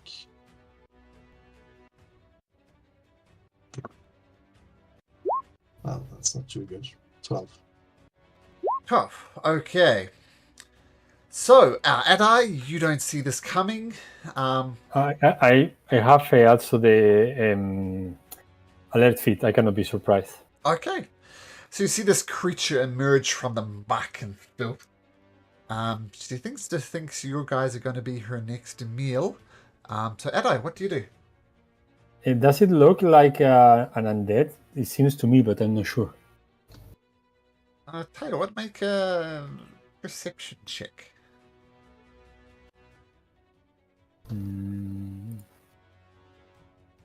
19. It is very unnatural. You do not think it's undead. Just weird. I move here and I cannot go farther. So let me just explain what she looks like, because it's fun. So she's like a pale-skinned naked woman from the waist up, but its body is that of a giant cockroach from the waist down. She has long, dark, shabby hair and festering scabs cover its dirty humanoid skin. She has a deformed bug-like head that almost shows no sign of her original human form. She has a chitinous flat face that lacks a nose and ears, and instead of a mouth she has large mandibles, long feelers, and a set of black cockroach eyes. She is not pleasant. If it's vermin, let's put it on fire. I cast a flaming sphere behind her. Okay. Let me get your flaming sphere. Boop. There we go. That's 14 dexterity. 14 dexterity. Anything she can do? 14 dexterity. And she rolls an 11. So she's going to take 7 points of fire 7 points of damage, and that's my turn. And you're concentrating on that, of course. Yes. Like as the fireball comes off, she gets singed a little bit. Good dude. You in particular look delicious. Kracian, can you be surprised? I do not have alert. I can be surprised. Okay, so. And she says, "It is only fair you learn my name before I kill you. My name is Blatella, and it is your time to die." Blatella? Type it out. Blatella. It's Blatella. I can't type Blatella. Oh, Blatella. Okay. About to become Splatella. And she's going to bring out her longsword, swing at you 3 times, Bone. She rolls an 8, 16, and a 17. Oh, Miss. All miss, thanks to your ion stone. Swish, swish, swish, and all. Yeah, they're just plain old miss. Vander, can you be surprised? Yes, I can. So I don't have my round. It's just the thing is just recharge of my wand. Oh, sure. Because it Sure. recharges once per day. Okay, Bone. And then we'll get into the normal round after this. You are also I'm gonna not surprised. bonus action to be able to do something this turn, since I have to do that in order to not be surprised. Bone's gonna take out his hammer and Splatella into Splatella. So recklessly, of course. No, they're not lining up. Let's see if they work. Did you rage? Yeah, bonus action rage. Okay. 24 is going to hit. Next attack, let's see. 27 is also going to hit. Nice. So let's see, that's +4. 11. Plus 10, 21 plus 4 is 25. Oh, sorry, another 4. Okay, so the Mondo's smashing comes and you hit her right in the jaw, and her jaw kind of falls off to the side. She says, "This is impressive. I like my prey to fight back." Malcolm, before the next one, so he should take another 2d6 damage because he didn't move, and actually he could not move because otherwise it will be attack of opportunity. Okay, From so the flaming sphere. so another dexterity, DC 14. 17. Okay, so then she takes half of what they're gonna roll now. Okay. Sorry, half of 6, 3. 3. Okay, Additional so 5 she damage. burns a little bit. I see your plan with this flaming sphere. Very nice. And Adai, your actual turn now. Okay, I move here. And I'm gonna to booming blade her. Okay. 16. Swinging, she just bends back and it sails over her head. It's a miss. Okay, and now I remember that I didn't roll my pet, so I will roll the initiative later. That's gonna be my turn, and I will roll the initiative for the pet. Yeah. Okay, cool. Incretion, what do you do? Steady aim, throw a card. Shh. Let's see if it hits. 22 does it. And yes, sneak attack damage. That's better. 22 total.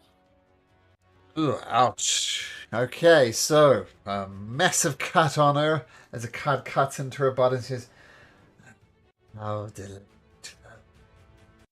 She brings out her longsword and she's going to swing at Bone at advantage. And she rolls a 25 and a natural 20 and a 15. I think the 15 is going to miss. Yeah. So for a start, Bone, you take 22 points of damage, reduced to 11 due to your rage. And I need you to make me 2 Constitution saving throws. Okay. Let's see.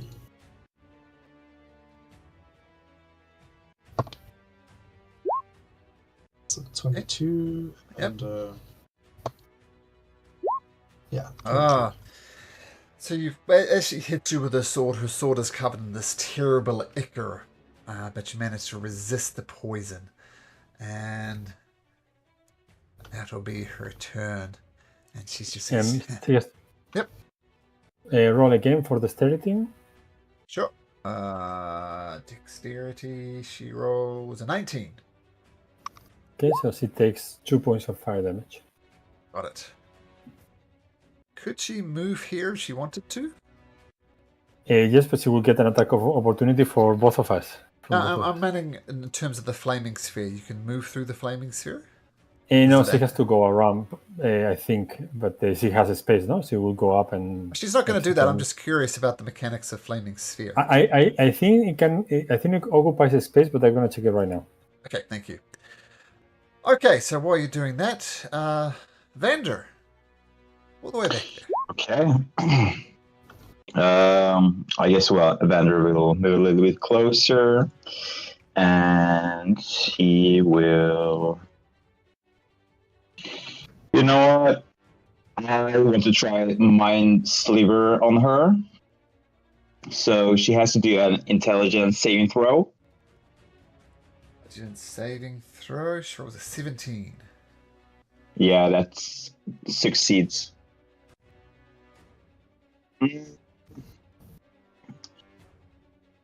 I think as a bonus action, Vander's going to give. He's going to give Bone and Bardic inspiration, and he's going to say, "How about trying to push her towards the door?" And I assume that's the door, right? No doorways, just a spiral staircase heading up over here. Oh, I thought this was some kind of door or something, but all right, okay, cool. Then I'm not gonna say that. It doesn't matter. Okay. So I'm just looking at this. It's ambiguous. Just doing some quick Googling. I think you can move through it, but you take damage as you pass through it. So you can pass through it, but it's not wise. So she can pass. She could go there directly if she wanted to, but taking damage along the way. Okay, so Vander, she made the save. Okay, Bardic Inspiration. Bone. Did she move? No, I'm just working out the mechanics of Flaming Sphere. She does not move, and it's your turn. In that case, Bone's going to continue his smashing. So another reckless attack with Monder's Smasher.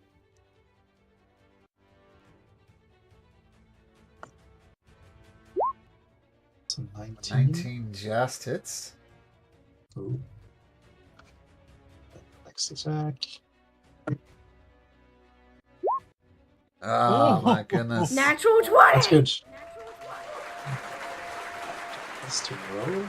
So that's a +4 from my rage. And a +10 from the 2 attacks. That's the crit. That's normal. Plus 10 plus 14. So that's 36 damage bludgeoning. Oh. She recoils back as you break through her chitinous armor, and she says, "Oh, this one likes to fight. Interesting." Adai.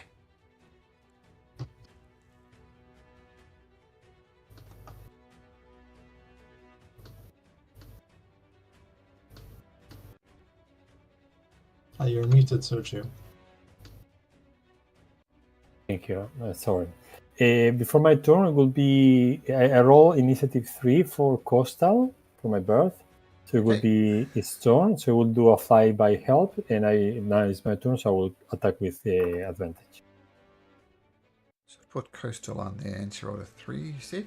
Okay, so fly by attack, advantage on her. Which is not going to be enough anyway. So that's my action, and that's my turn.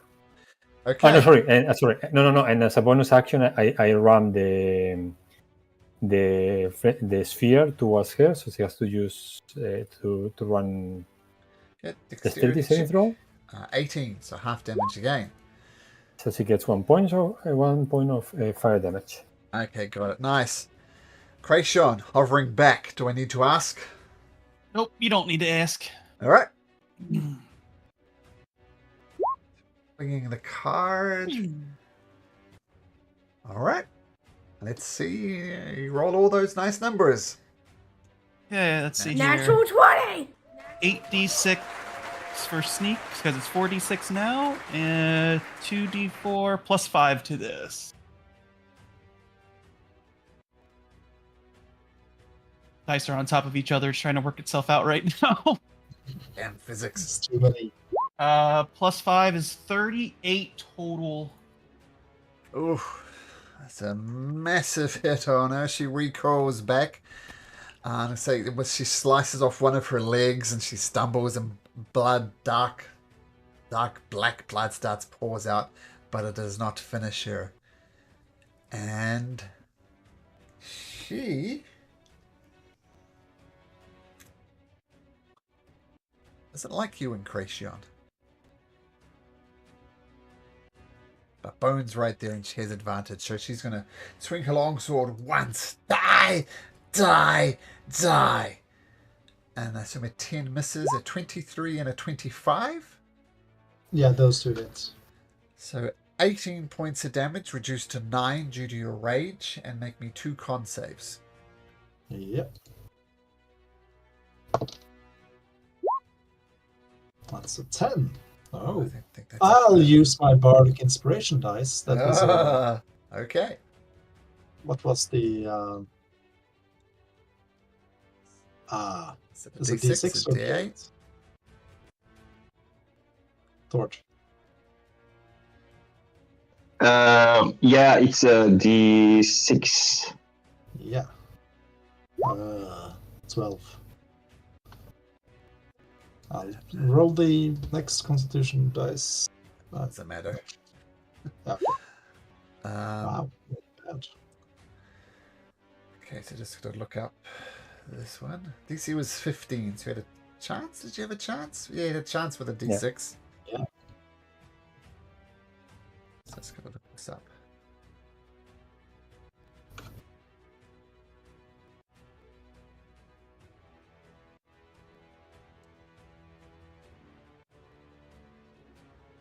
Okay.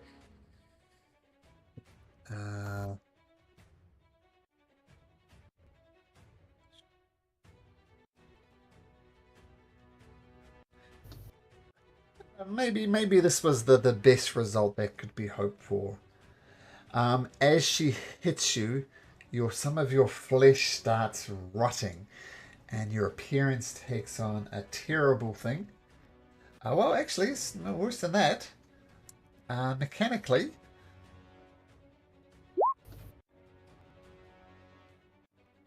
Oh. Ooh. That's rough. okay.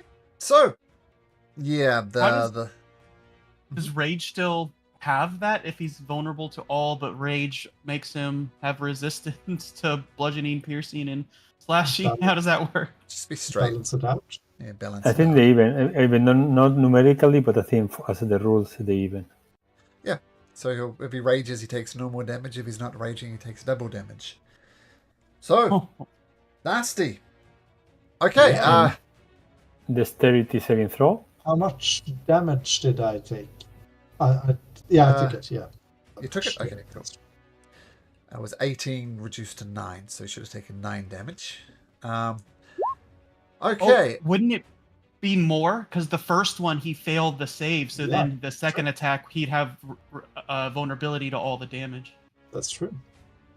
So or straight damage. the first one straight did damage, 5. The second one did 13. So I guess you take 2 from the first hit and then 13 from the next one. So 15 damage? Yeah. I'll let you do the math. Let you work that out.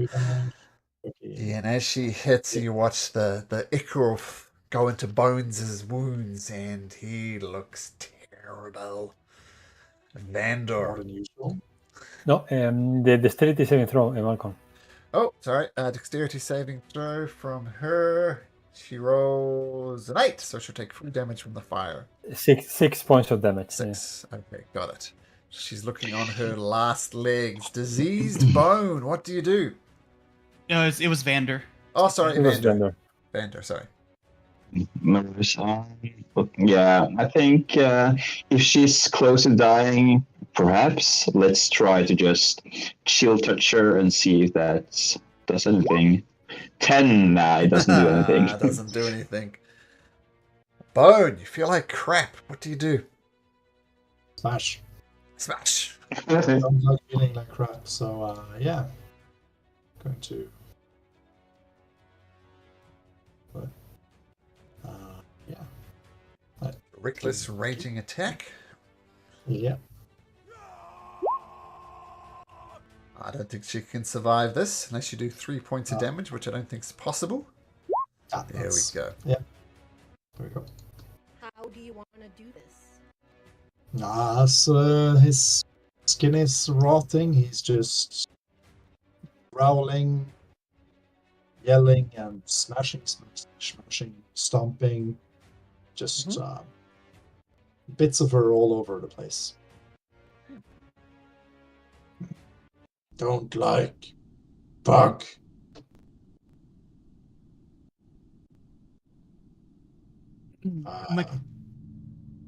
Bone. Feel bad. Mechanically, is this just being poisoned and it's an effect of him being poisoned, or is this something different? It's for you guys to decide. What you see is his flesh on his body starts rotting. So I'll let you work out what that means. Do we want to try to burn one of our lesser restoration scrolls just to see? Maybe we can examine it first and then check the duration. I vote we examine it down here before we get in the palace. Yeah. Malcolm, I will check him to see whether there's any cues for infected injuries or something more esoteric. Make a medicine check. Guidance.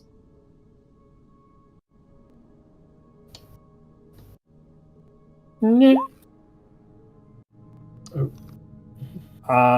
You suspect amputation is the best course of action. Bon, I think I'm not sure we can help you. I have the sensation that this is gonna only get worse. Help. We can hold your hand, man, but I don't know what to do. Sorry.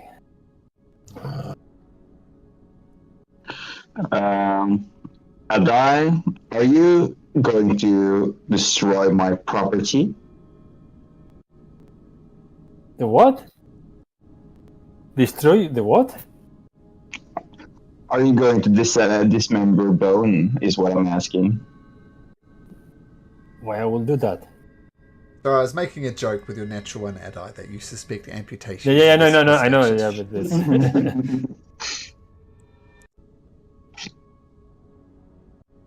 as I say, I don't know what's wrong with him. I'm sorry, I cannot help. But it seems... Yeah. Well, I think perhaps we should seek out a healer in the near future. Vander is just going... Has Bone taken any damage? Yeah, he's taken a bit of damage, but he's got not to go. Okay. Vander is just going to touch Bone's shoulder and cast Cure Wounds on you. And he's going to say, but in the meantime, this will have to do, okay, Bone? So push through for now, and we'll find a solution as soon as we're able to. Thank you, Master. Of course, Bone. Gives you a Terminator smile and then turns around and stands in front of the staircase. Rotting. Okay. So you all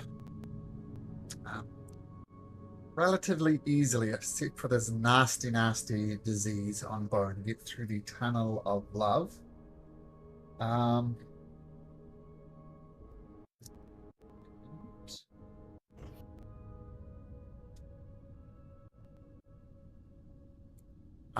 It comes to a passageway You can suspect you're right up, quite high up. The thing goes the other side of the tunnel of love. The spiral staircase goes up for a while, and you see a door in front of you. Looks like the back half of a secret door, if that makes sense.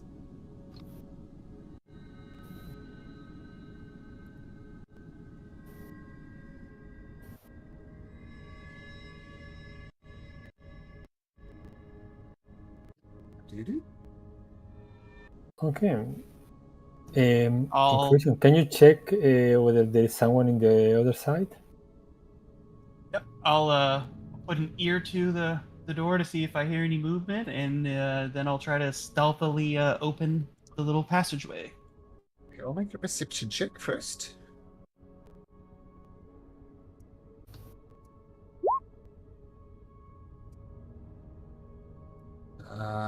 In your opinion, there's nothing on the other side. I will still try to stealthily open the door. Okay, so you stealthily open the door. This is what you see. Now, this is a mega map. You are located down here. If it all looks like a fuzzy mess, the best thing to do is to zoom all the way out and then zoom all the way back in. I find that snaps it into position.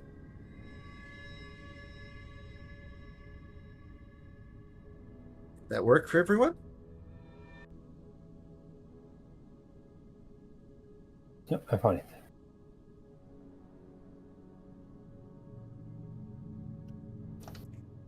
Well, let me know if that doesn't work. I think you guys are good. But let me know if you're not. And so in Creation, you open the door and you see it's nothing really there. But it's a luxurious, furnished room. A huge carpet made out of silken hair of some exotic beast, devoted with fine threads. There's a finely woven wooden couch. There's a weapon rack that holds very fine-looking blades. Statues, paintings. Yeah. It's a nice room.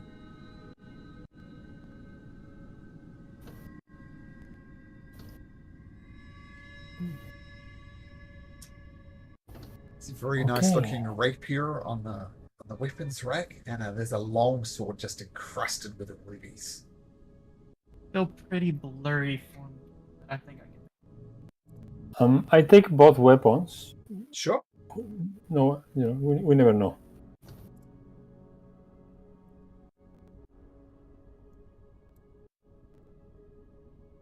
If it's too fuzzy, is everybody else having trouble with the map? Anybody else? I see fuzzy, but I think it's good enough to kind of figure out. Yeah, so. yeah, it's fuzzy, but I can make out what it is. Yeah. Okay. So I guess we have to go this way, no? So you take both swords. Just make a note of it that you got it from room 52. Room 52. Okay. Just so I can cross-reference Rapier it and a back. longsword. Rapier and a ruby encrusted longsword. Okay. Room 52. Okay.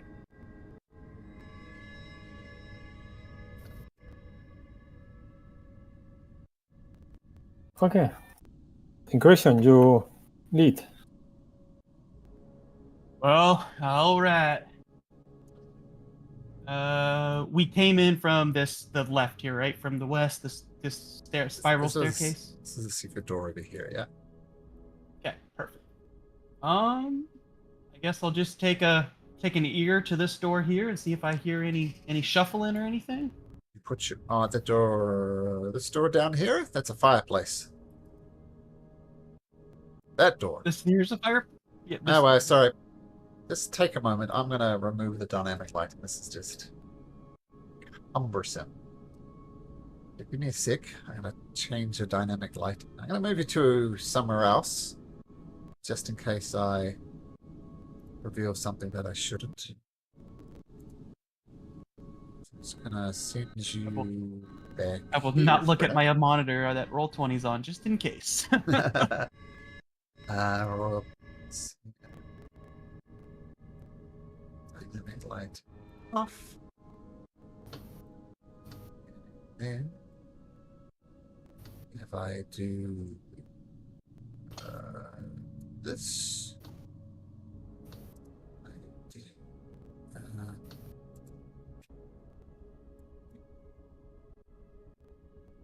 control.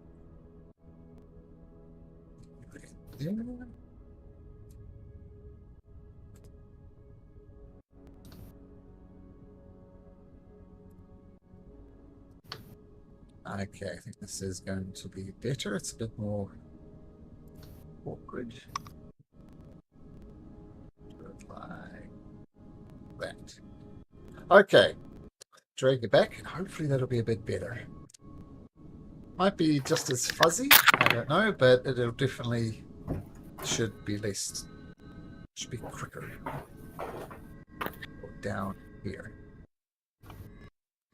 Okay. So, Incretion, you were listening at that door? Yes. Okay, so you hear faint bubbling sounds, like water bubbling. I will relay that info and whisper if I should open this door.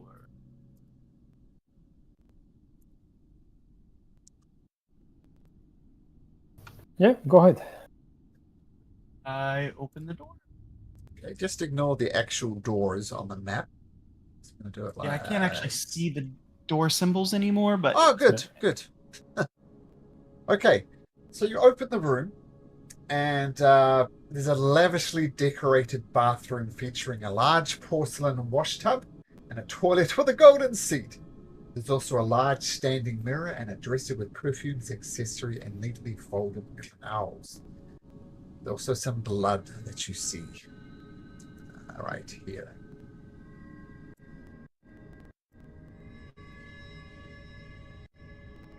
we'll relay the info and say there's another door on the other side of the bathroom. And I'll look at Vander and be like, should we take the throne seat, if you know what I mean?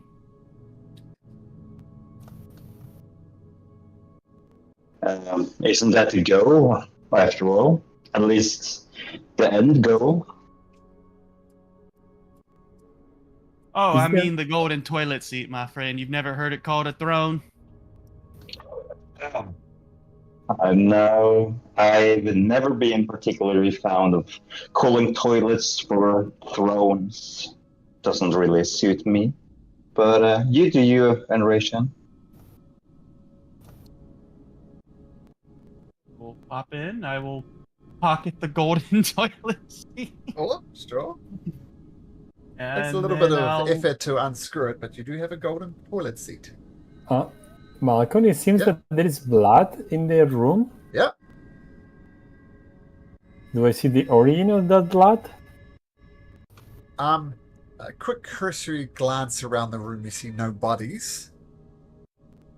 So they could be attached to somebody, but you don't know. Okay, Just blood in there, no bodies. okay. Okay, let's move on. Yes. listen on this door. Sure, perception check. 23. Don't hear anything. Open the door then.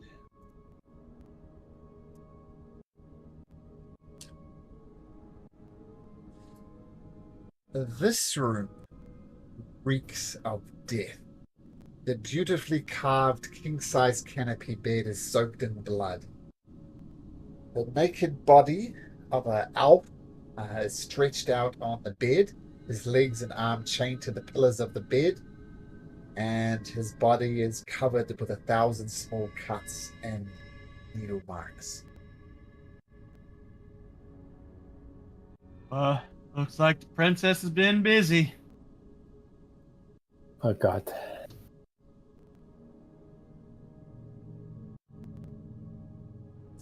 It's a never-ending story with this woman.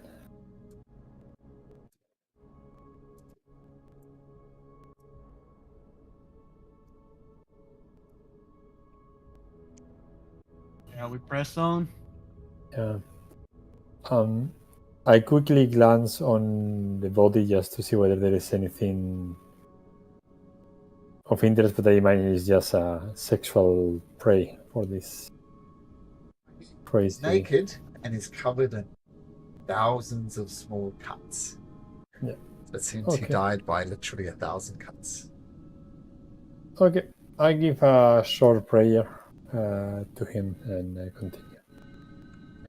Okay. There's double doors at the north here in Croatia, and one to the east as well. Double doors, listening? Here, because this seems to go to a bigger room, we should be careful when we go to bigger rooms. So listen. I help him to listen whether there is anyone on the other room. Okay, both of you make perception checks. I don't think you can really listen together to get one advantage. So both of you make perception. Oh, well, Croatia. Let's see. Yeah. Let me just check.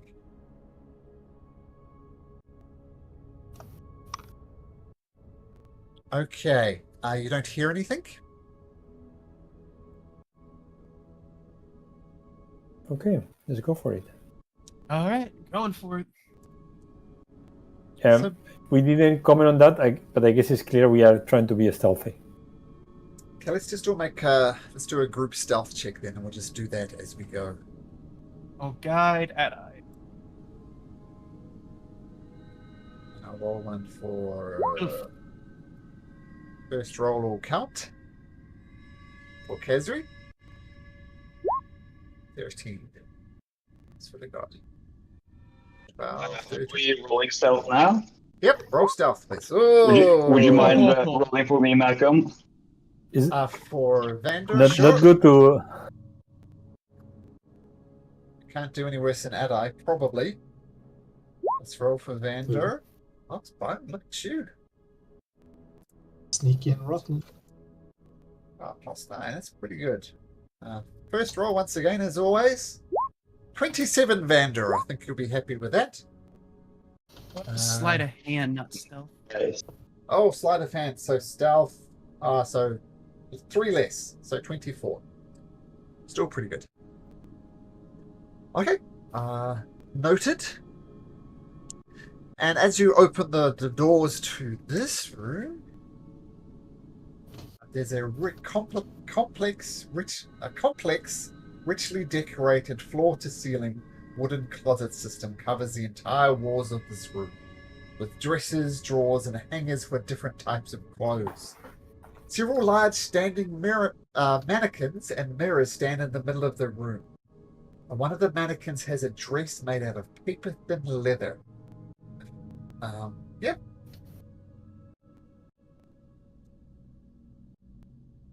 Lots of clothes around, lots of closets. What do you guys do?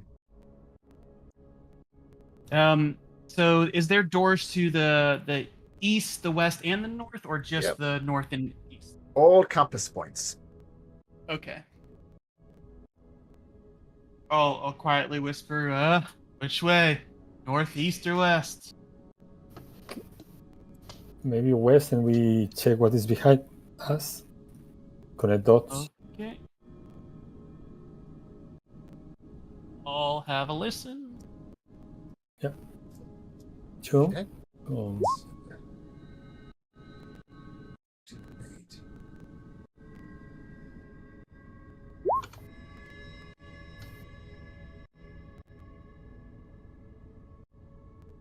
Let me check. Just.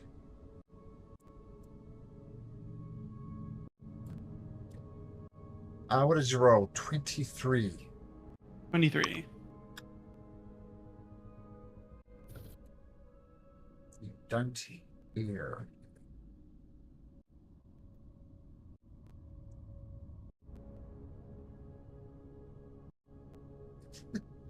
I hear nothing?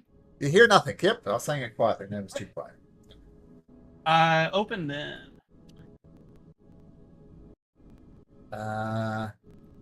Okay.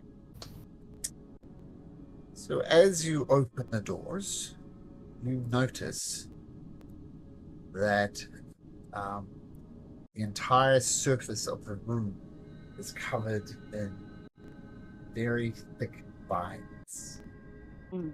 And strange flowers come off the vines. And the strange flowers, it's really weird. It almost looks like they're made of meat.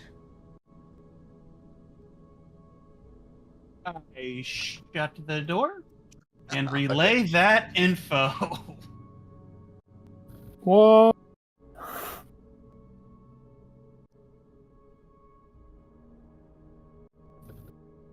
I don't know if we want to risk going through meat No. flowers if they turn into flowers that bite your toes, or if we want to go to the Yeah. east. That's a no-go for me. Any other room? Any other room it is. To the east. Okay, let's listen first. Yep.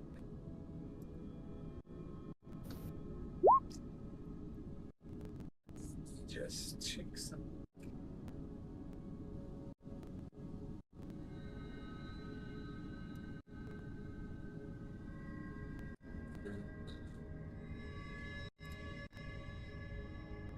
He's not making suspicious rolls, honestly.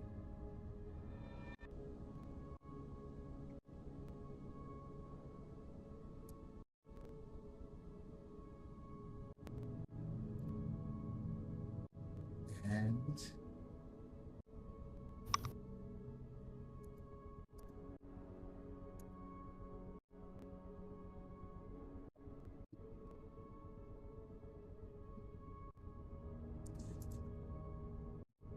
you hear what's your 20? 22. Okay, just good enough. You hear painting sounds like an animal on the other side of the door. You get the impression they're trying to hide it. So they're trying to quieten their breath and quieten their movements, but there's little telltale signs that give it away. There is someone waiting to ambush you on the other side of this door.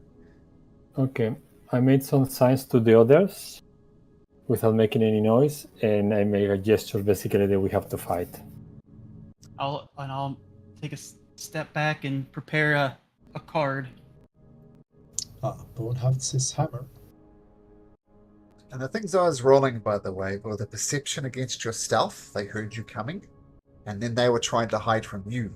But one of them rolled a natural 20, but the other one was not as good. So, just so you know. Okay. There's a pair of double doors there, Bone. Bone, you should not go first. So I'm going to cast haste on me, and I'm gonna go towards the door.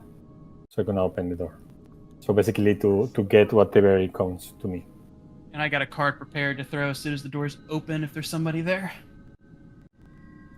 Okay, so who cast haste on who, sorry?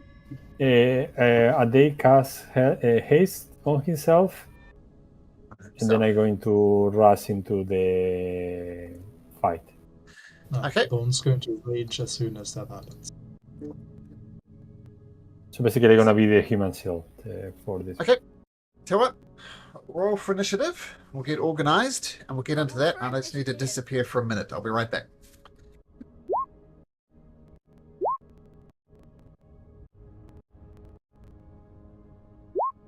Oh yeah.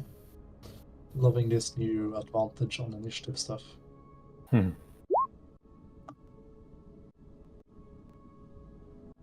Mine did not pop up. Why did mine not pop up?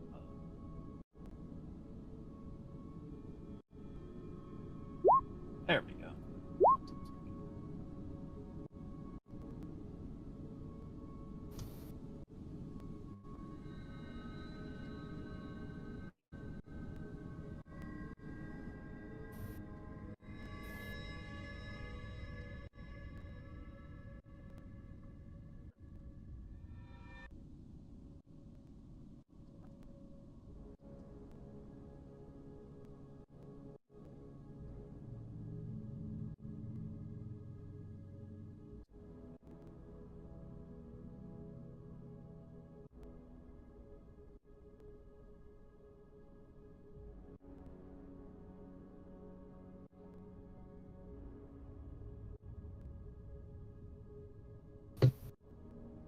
The new books are about to come, no? There are already some trailers on them. Yeah, previews and stuff. New fighter looks very good, actually. No, I think in general, what I heard so far looks quite good. I'm curious what we will do, whether we will transfer or not. Yeah. Is there a new rogue subclass? There's a new monk, which is really good. Yeah, the monk is now sorry about usable, let's say.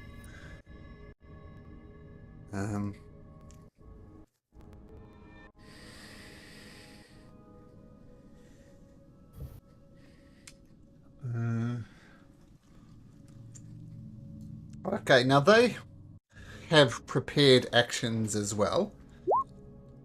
So we're just going to go into a normal initiative order. Okay. Kick doors in. Yep, doors are kicked in. Yeah, my initiative is not correct. Should be 14. I can correct it, no? Yeah. You can correct Yeah, you can it, just man. click it. Yeah, I can do mine on it. Yeah. Okay, so you remember during the coronation, some of the Knights of the Crown bend the knee to a Queen Athena, and they turn into these weird fire-breathing creatures. These are the weird fire-breathing creatures that you see before you. And yeah, as I said, since this is all happening at the same time, everybody's got initiative. Everybody had a prepared action, so we're just going to go normally. So in Kracion, you get to go first. Okay. Typical. We'll go on this guy here. Yeah, Sure. steady aim, card stuff, things. 25. 25.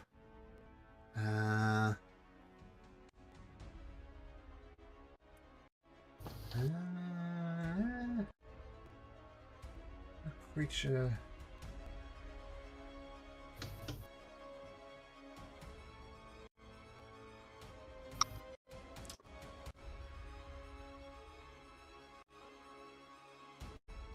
This is interesting. So you only get it's going to be a 23. One of the other creature next to it is going to use its reaction to invoke a protection thing, which imposes disadvantage. So in other words, you don't get your elven accuracy, but the first roll was a 23, so it hits. So. Oh. But okay. no sneak. No sneak. Okay. That's the important thing. No sneak. That's fine. So we'll just ignore. So that's 9 damage then. 9 damage, and the way it works mechanically is it's holding a shield and it just throws up the shield in front of it and deflects most of the blow. So it uses an ability called Protection to do that. That was your steady aim, so that would be your turn. Bones, still feeling like crap. What do you do? Smash. So Rage steps smash? into the doorway. Yeah, Bone is going to rage, and he's going to smash. Let's see. So recklessly. Okay. Oof. 17. So they're wearing plate mail and a shield, and it just glances off their armor. No good. Let's see. Another one. That should do it. 26. Yes, in there. 11 points of damage. Got it. Okay, so nice, beautiful, angry hit by a bone. Smashes him. Taking the hits so far. Adai, what have you got? Did they manage to cast haste before opening the door? I'm sure. So Okay. it just makes sense for you to cast haste before the door is open. So yes, you are hasted.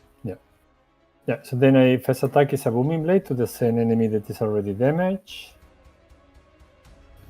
20 to hit. The other one is going to use its reaction to impose disadvantage. So roll again.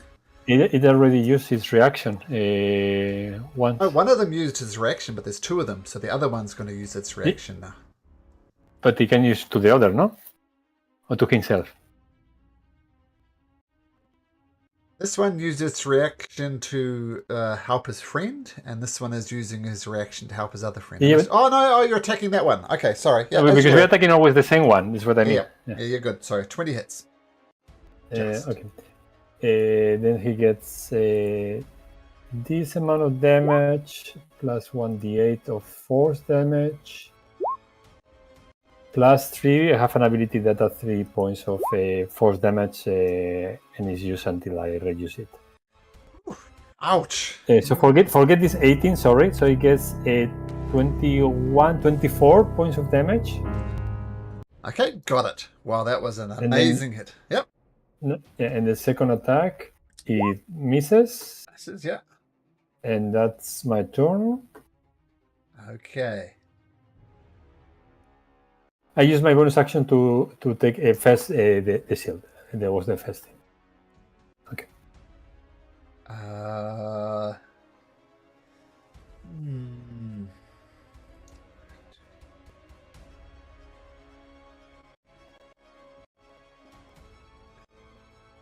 The first creature.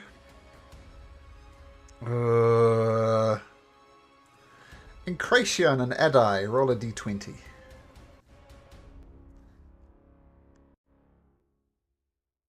$15 for me. A 1. Okay, so he's angling and he's going to use his fire breath. He could get this one down here, just mechanically. He could either get Adai and Bone or Bone and Incration. Since Incration rolls so well, he's going to breathe his cone of fire on both Bone and Adai. So Bone and Adai, please make me a dexterity saving throw. That's a fail. That's a success. But don't forget, you're vulnerable. Yeah. So this is 66. So I guess you both take 23. Yep. Okay, I'm resistant to damage, so I take half of it. I'll be I resistant have to to now fire. roll a Constitution saving throw. DC 10. I may fail, but I don't because I use my reaction to give myself a +4 using the feature of these amazing wizards. Okay, that's lucky because you would have been stunned if you'd failed that. Yeah. I don't know why it rolls a d20, but it gives you a +4. Okay, cool.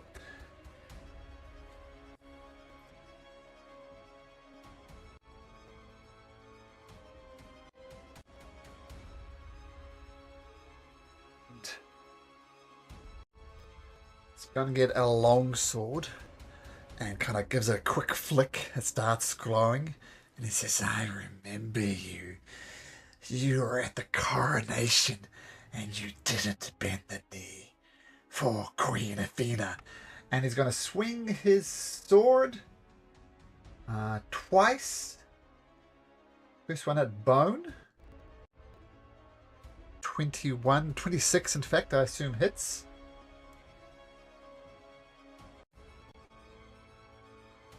So that's 11 points of damage to start with Bone. Then the Unholy Smite kicks in. And sorry, question for you, Bone. I'll whisper it to you.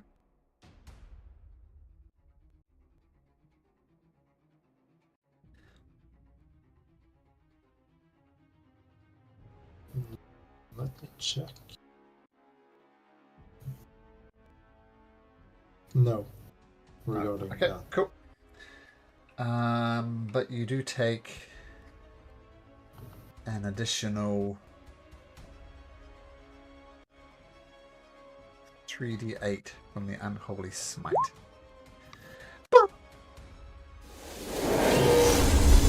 And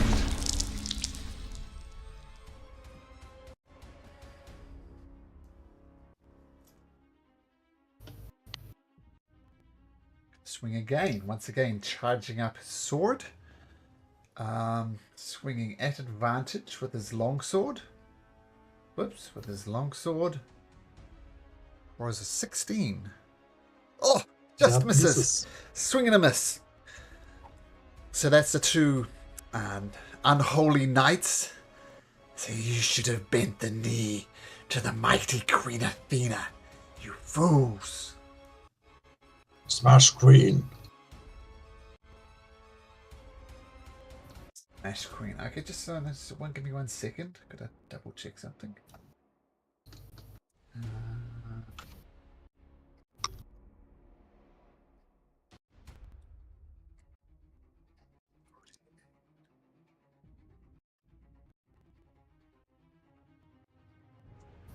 Okay. As your gotta do something. Vander, so it's Vander's turn. Okay, Vander, what do you do? All right. Well, I see these creatures in the door. I can't really remember. I've probably used this spell before on them, Corrupting Ichor. I imagine, but I can't really remember if it had an effect or not. I think I'm going to use it regardless, though. I can't remember. I'm going to use a second level attack, and I'm going to target the one that's not been damaged yet. Let's see. 26. I assume that hits. Definitely hits. Perfect. 2d8 necrotic damage. Oh, that's the worst roll ever. Oh well. Almost the worst roll. Yeah. So The important part is the 2d4 though, that it takes at the start of its turn. 3 damage, and I'll put a little poison mark on him for the corrupting ichor. Okay, nice, good stuff. Okay, now perfect. I roll a 8 in initiative for Coastal, which will be now. Okay. He will do a flyby attack, a flyby help towards this one. Advantage on the next attack there. Hazri is going to cast Chaos Bolt, because that's what she does.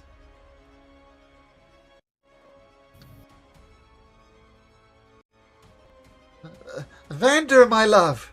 Do you want me to attack the one with advantage or the other one? The one that's dripping with chaos nastiness? Which one? How about you try finish the one that's hurt already, my dear? Alright, so this will be an advantage. She fires off a Chaos Bolt. And that'll definitely hit. The 25, so 2d8.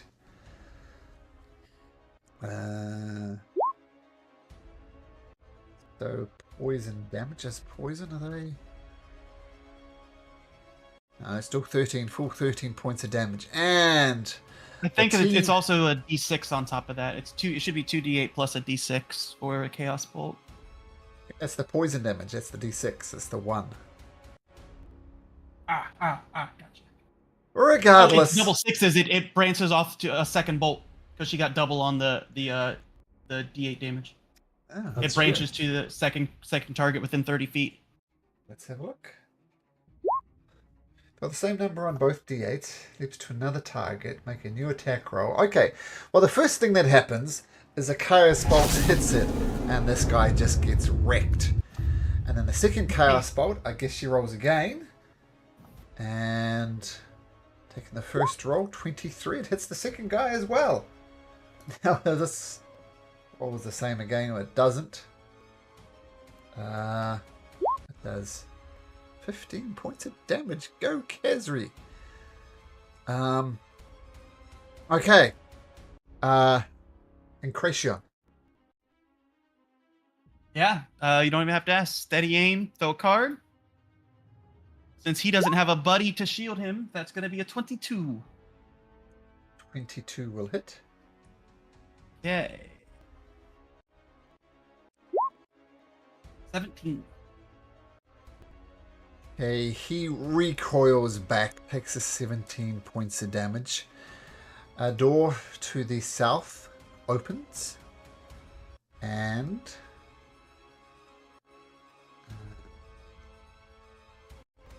go away.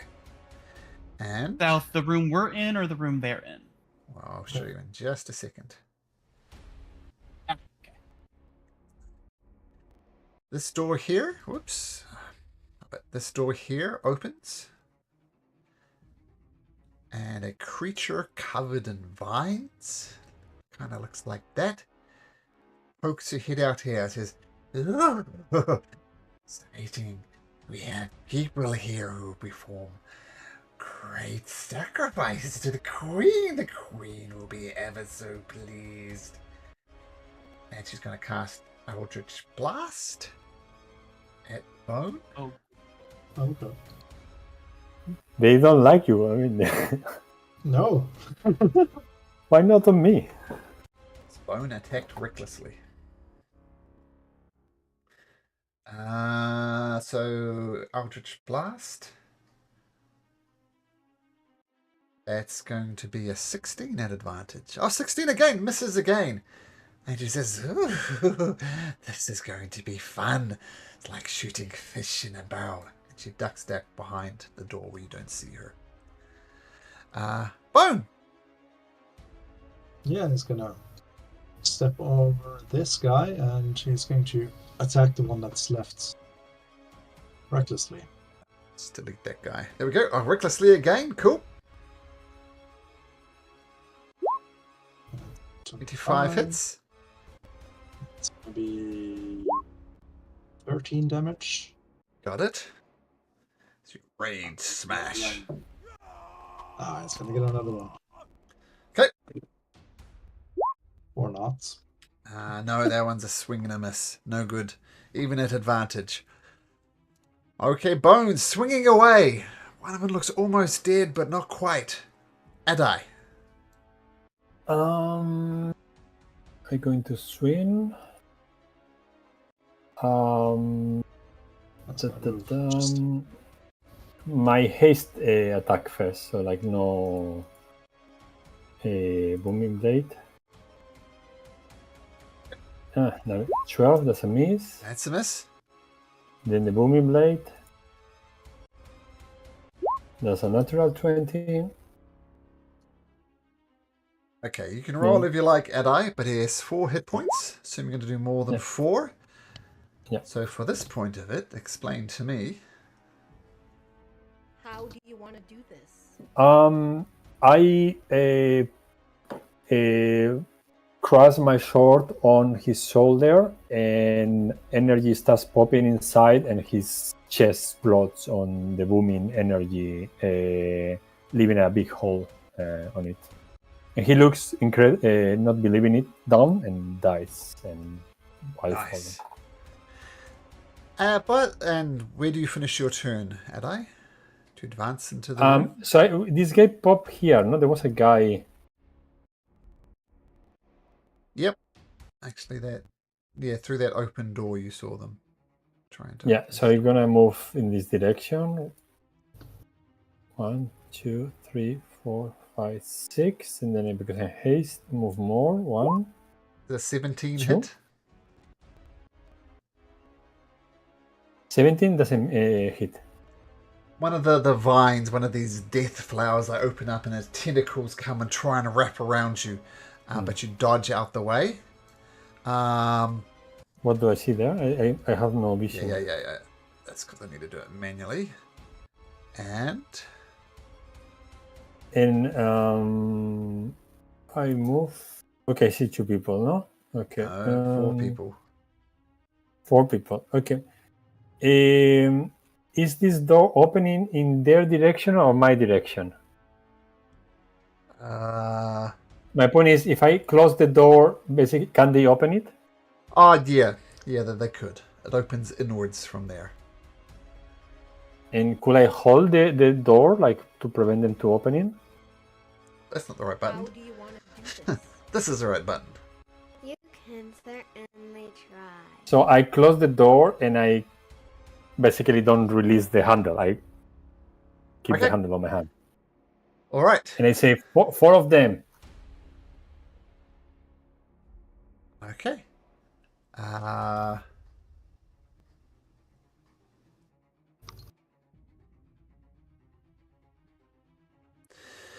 You hear a blast at the door.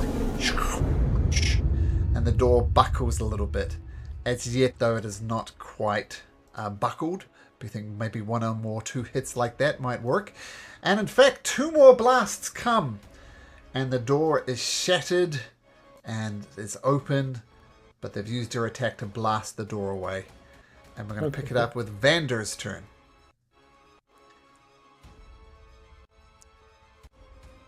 Sacrifices for the queen. Sorry, I'm just doing this just while we're playing. Sure. Let's see. Okay. Well, Vander is going to use his movement and walk inside. I assume he'll see nothing. You'll see a dead flower try and grab you from the vines. +5 to this. Does a 19 hit, Vander? Yeah, 19 hits. You take this amount of slashing damage. So +3. Oh, perfect. So 4 points of slashing damage. And make me a strength saving throw. And a strength saving throw. Strength? Oh my gosh. Oh, that's a 1. The vines well, wrap it's around supposed to be and you are restrained. Yeah. Perfect. I love that. So 3 points of damage. Yep, and you're restrained. As soon as you get right where you are. I see. Well, I guess I can still see inside of here, can I not?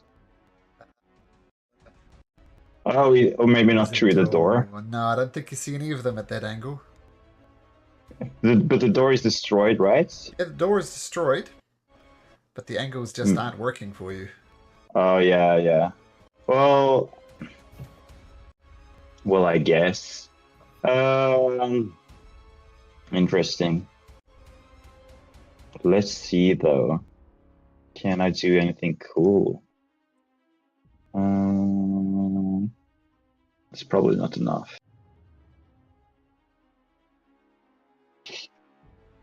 You know what? I'm going to cast Cloud of Daggers. Okay. Can I cast Cloud of Daggers? Let's see. Here?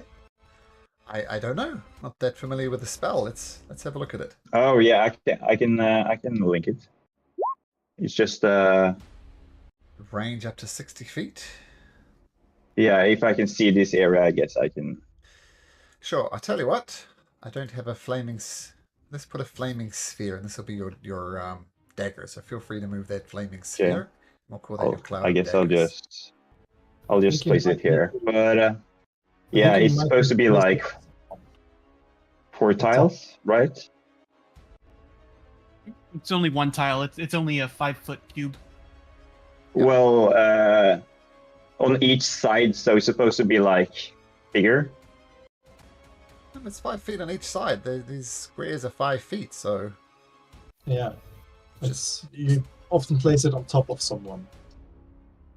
Ah. All right. I might be unfamiliar with the spell because it seemed bigger in the Baldur's Gate, but oh well. Baldur's Gate is not rules as written. Yeah, but it's fine. I'll place it there. Okay, so the cloud of daggers are going there. You are concentrating and you are restrained. Kazuri is going to say, screw this. I am not going into that room. I'm going to blast from right behind you guys. Can she see from there? Is that measure tool? There it is. Nope. She's going to hold her turn until she sees one, at which point she will cast Chaos Can Bolt. she get this one, the Moadiza? I guess she could. Okay, Chaos Bolt incoming. Where are you, Kazri? Oh, there you are. Kazri, Chaos Bolt. First roll counts. I think it's 26. That'll hit. And she'll roll 2d8 damage. What does matter the type? Double. Oh, doubles! No, not doubles. Dang. 8 and a 4 makes 12. Okay. As she casts that on here, Kezri erupts in fire as a creature casts Hellish Rebuke. Ouch. And Kezri needs to make a dexterity saving throw, which she first roll she fails, so she'll take this much fire damage. Ooh. 19 points of damage to Kezri. I think she's too far away. Isn't Hellish Rebuke only 60 feet and Kazri's 65?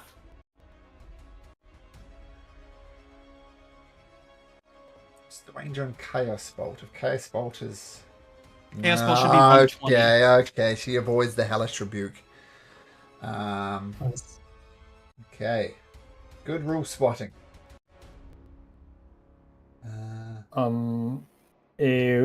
My Costa, which is in Initiative 8, will go into this room, but it doesn't have enough. Basically, it will stay flying here for the moment. Why don't we put Coastal on the map? Yeah, please. There is Coastal. Right there. It will stay here. Okay, perfect. Okay, so Kezri casts Chaos Bolt, hits, the Hellish Rebuke doesn't go off. And Kracion. Well, guess we'll have to 35. We'll have to get into here. A Death Flower tries to grab you. Does a 13 hit? No, it doesn't, so you're fine. No. And I guess we'll bonus action dash to here. Throw a card at this guy. 21? 21. I don't think she can do anything about that. Nope, that hits. No sneak though. +5, 6 total damage. This time she'll cast Hellish Rebuke, this particular one. Can you make me a dexterity saving throw, please? Yes, absolutely. Is that a no damage? Did a 23 make the save? That Then it does. is no damage. Oh, look at that roll too. 18.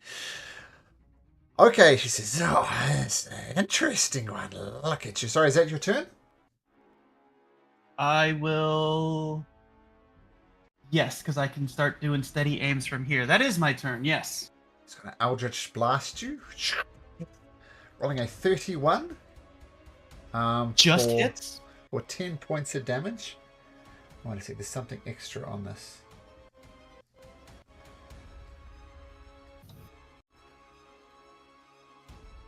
It has an agonizing blast, so you can take another additional 4 points of damage. So that's 14 Uncanny points. dodge for 7. Okay. Okay, because evasion doesn't take a reaction, does it? Okay, beautiful. Yeah, it just happens. And then she ducks back down a little bit. Bone. Let's see. Over there. Down there. It's a 16 hit. No, it doesn't, so you avoid the vines. A 16 does not hit. No. Let's see. 30. That's good. Oh. All the way inside. Cool. Bonus action. Drink a potion. Yeah, seeing Alright. the others do it. They're feeling bad, so he's gonna mimic their potion drinking stuff. That's 7 hit points.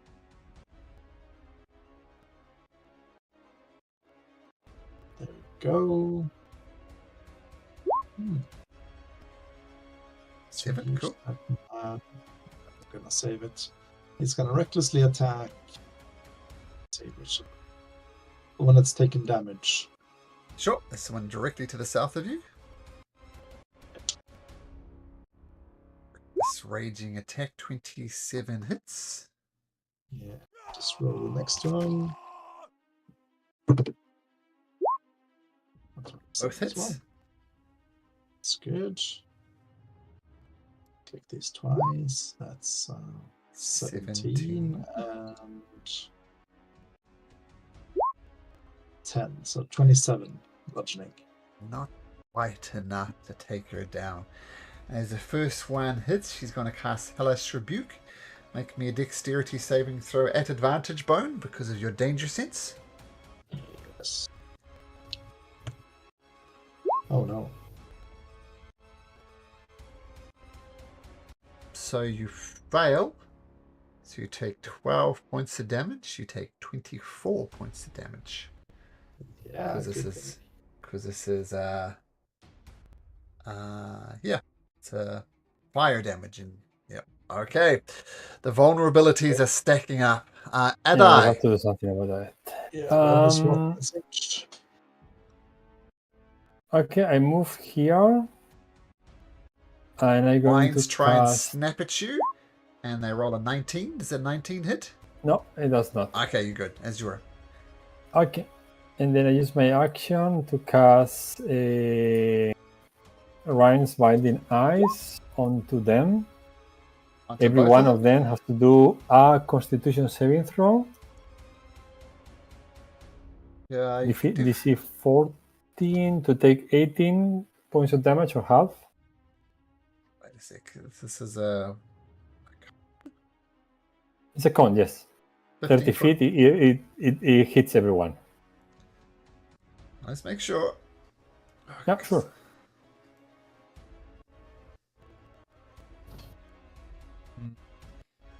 You can get 3 of them, but not 4. Fits, yeah, you do, no? 1, 2, 3, 4, 5, 6. 1, 2, 3. Yeah, true. I don't reach on it. Yeah, my bad. So let's say the 3 to the north. The top 3, yeah. The top 3, yeah. I thought it was 5 feet closer. Sorry. Sure, no problem. And you need to make con saves. Yes, So DC 14. Con saves. Make sure that I don't have anything cool. Not that cool. Okay, 3 con saves, a 6. So the first one rolls a 6, so it fails. Next one is a 20, and then a 17. Mm-hmm. So only the first one fails. So what happens to the first one? 18 points of damage, and he cannot move unless he has to use it. Dies. The second one gets 9 points of damage, and the third one, you say, is safe also or not? Yes, only the first one failed. So they rolled a 20 and a 17. Natural 20 and a 17. Okay, they get 9 points of damage. And then I move here, and I use my haste action to push this fucker into the daggers. Okay, well, let's see if she can resist. She rolls natural 1. How much is a blade of daggers? Yeah, I push into the cloud of daggers, so he gets, I don't know, Vander, how much damage, but he gets 4d4, right? Yeah, and he will get them again at the beginning of his turn. He gets his try. If he ends his turns, yeah. But let's see the 4d4. Maybe you roll that Adai, as Vander is doing dishes. I think it's Vander's, no? I mean, it's fair that Vander rolls his spell. He's away from his... Vander, can you roll 4d4? He's away, okay, sorry. He's doing dishes, I think, away from his computer. Oh, there we go. Vander, 10. 10 points of... Oh, that's a nasty move, Adai. Everybody's thinking, that cloud of daggers is going to be useless, but that's beautiful. And I move also here, and doesn't matter. Yeah. It is start of its turn. Starts its turn there. So. Okay, well, we'll get to that when it's her turn.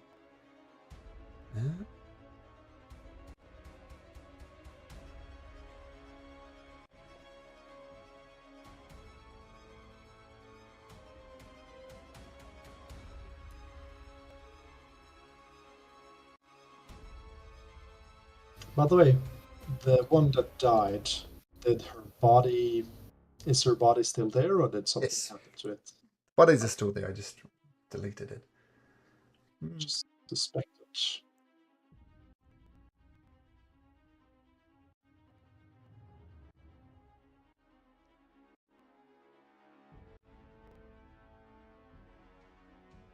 Do an Eldritch Blast. Trying to take out Bone, because why wouldn't she? At advantage. Bone, you take it square in the chest, and down you go. Oof. Yep.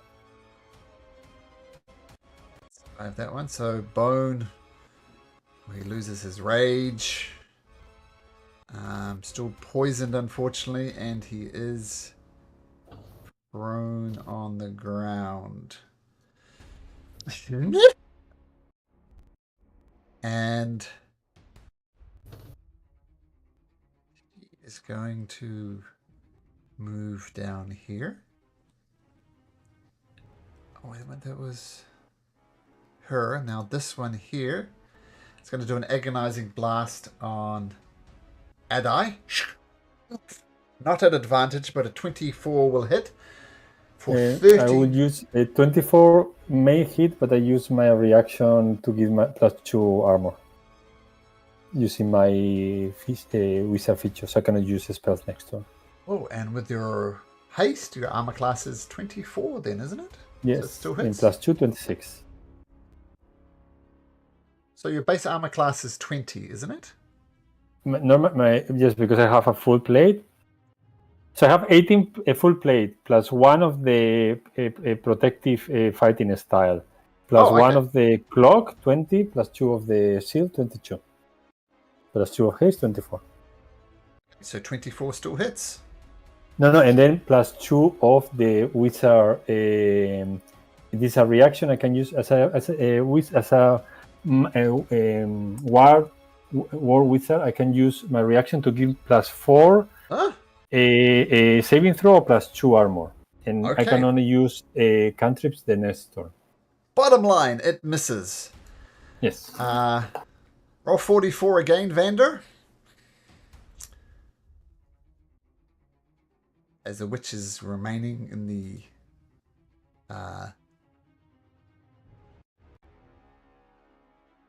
cloud of daggers. Got 44 for us, Vander. There we go, 13. Oh, nice, 13. Oh, that's gonna. I used your reaction, didn't you, for all that cool stuff? So no attack of opportunity? No attack opportunity, no. Okay, so she's obviously desperate to get away from it. She's going to cast Eldritch Blast right to your face. And she rolls a 14, so the Eldritch Blast misses. Second. Takes 5th level.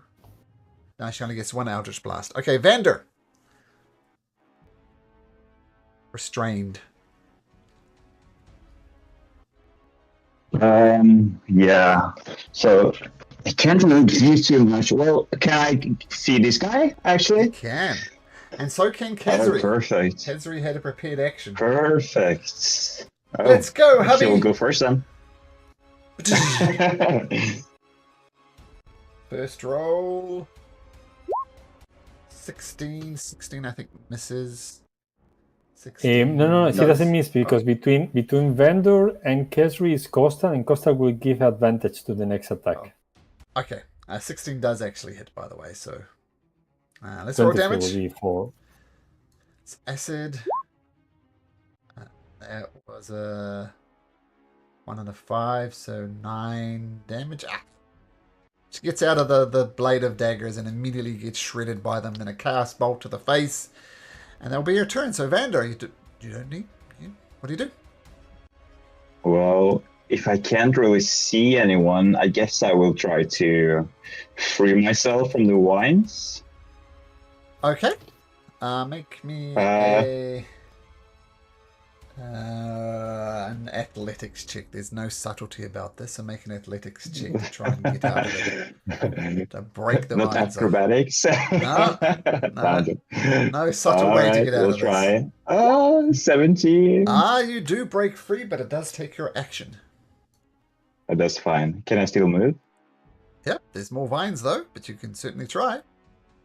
Sorry. Well, let's try to be... Let's try to be nimble about this, if possible. I just want to make my way to the opening of the door, though.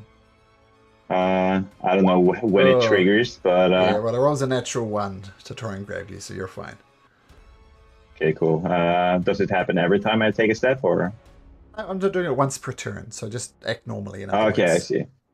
Well, if that's the case, I will pop my head inside, I think. Yeah, I'm going to stand next to Bone because I need to be close to my real estate, I guess. And that's my turn. Okay, so just actually, I'm going to use my bonus action to give Adai a bardic inspiration. Okay. Adai. You do notice Bone unconscious in front of you. That's something to note. Yeah, that's why I placed myself next to him in case I do get grappled once again. Ezri is going to hold her action. She was considering running over there to get the potion, but she's too far. Ezri is going to advance 30 feet. She is not going to get grappled by the vines. 15, 15, 20, 25, 30. And can she see? I'll say she can see this one. And she's going to cast her Chaos Bolt. First roll, as always. Oh, my goodness. Ooh. Go Khazri. Oh, not so where I rolled that twice. 27, so 2d8. Or 2d8 twice. 48. Yep, 48 and 2d6. but I'm going to roll it twice just to see if it gets her double damage from rolling the same thing. So let's see if it bounces. No, but it does take And a 21. 7 and an 8 and a 1. Dang. But still, 21 points of damage from the Chaos Bolt. Pedro says, yes.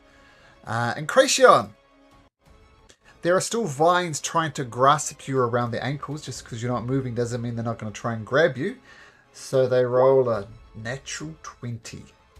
Dang, I was not what I was gonna. Okay. And you still have a chance. Strength saving throw. Yeah, got a chance with a -1. Let's see here. Oh, wow, actually. Look at that natural 20. Natural Yes, you avoid 20! the grasping vines. Feel free to do your steady aim. Well, I don't think I got anything. Where's the tool here?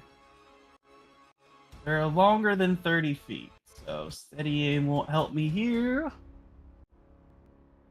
So let's pop in here. We'll force feed Bone a potion as an action. +2, 8 HP Bone.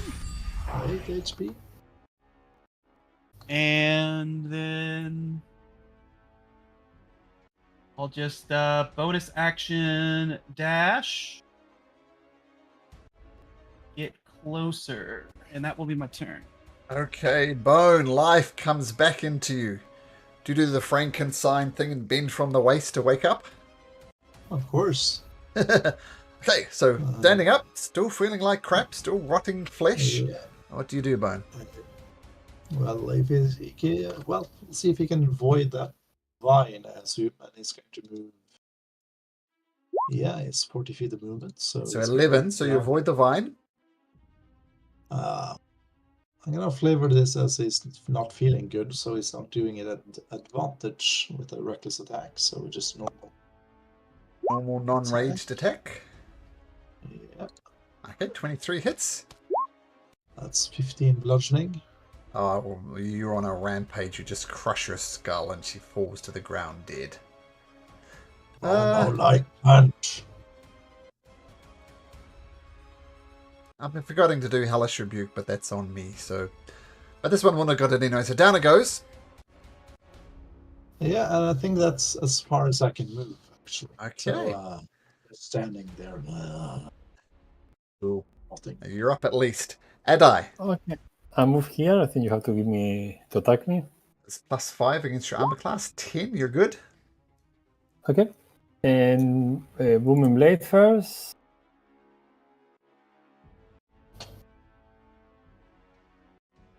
Uh, 15. Miss. Oh no, that hits. That hits. Because it takes 14 plus so 20 points of damage. And then second attack. You don't need a second attack. Okay.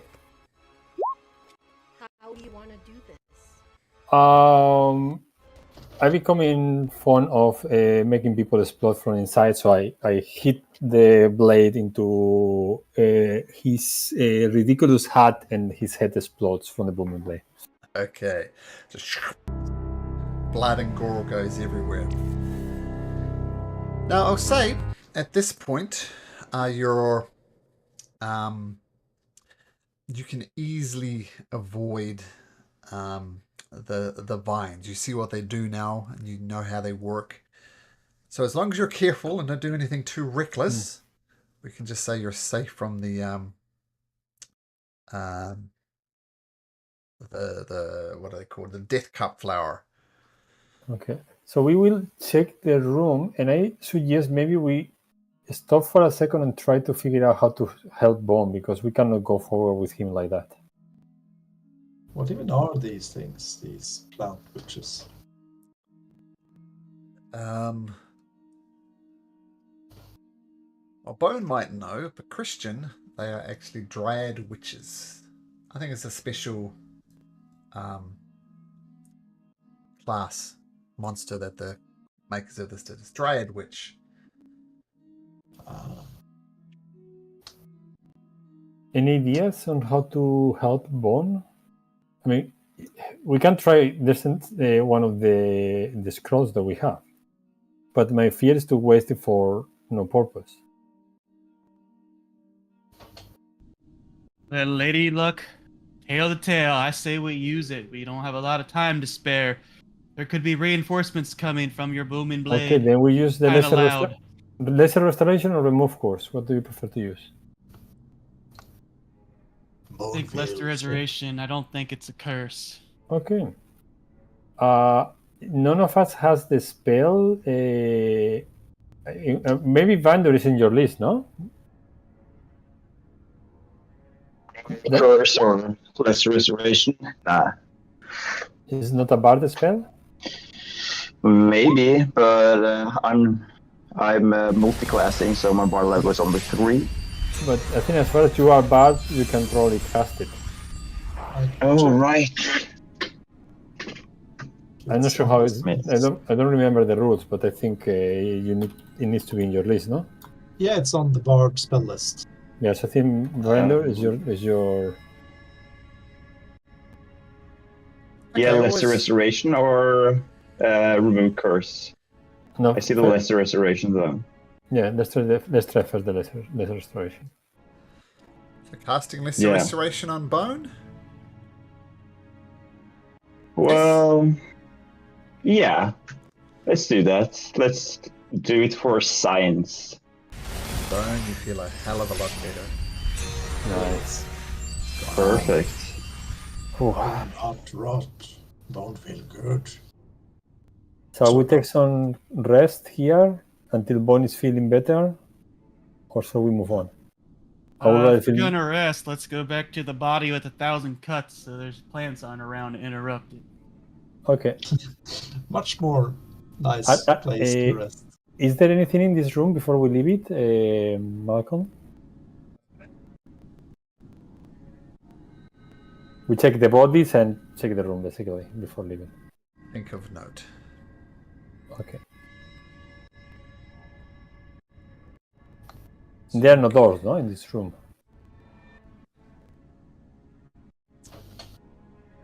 Only this one. Doesn't seem like it. Yeah. Okay. Okay, so you head into the room with the man with 1,000 cuts. Move you there, Vander. Coastal can come as well. You want Joy out, by the way? Of course you want Joy out. Let's put Joy on the board too. Okay, now, of course, your haste wears off, Ada. You feel lethargic Yep. for a second, but you're good. Vander, you're not concentrating on anything. Any bardic inspirations fade. Now, so you approach the room with the anticipation of doing a short rest. What are you doing apart from short resting, if anything? We're gonna check the weapons that we got from the previous round. Okay. 52 is the number. 52. Yes, a rapier and a ruby encrusted longsword from room 52. Yeah. It is a +2 rapier. Oh. The longsword is not magical. But it's quite magnificent. Okay. Whoa! That's confusing. So it's a +2 rapier and the longsword encrusted with rubies. Yeah. I think I pasted it twice. Would you mind if I hold on the rapier for a while until because I don't have a magical weapon and I feel if we may need a magical weapon at some point. But if you in question is going to fight in melee, I will be really happy to give it to you. No problem, friend. Lady Luck will shine upon you. Okay. And then as far as I would prefer other type of weapon, but I will need a magical weapon, I think, for timing. Yep. And you don't need to attune to it. So okay. You can just have it. And just before I need to dash away to get my kids, can Incration roll me a d20? 9. So I'm just going to put here, no short rest, because something is going to happen. Okay. So your short rest is going to get interrupted. Okay, but as you know, I got a dash, so we'll see you next week, guys. And See you next week. take care. Next week. Bye. Yeah. Thanks.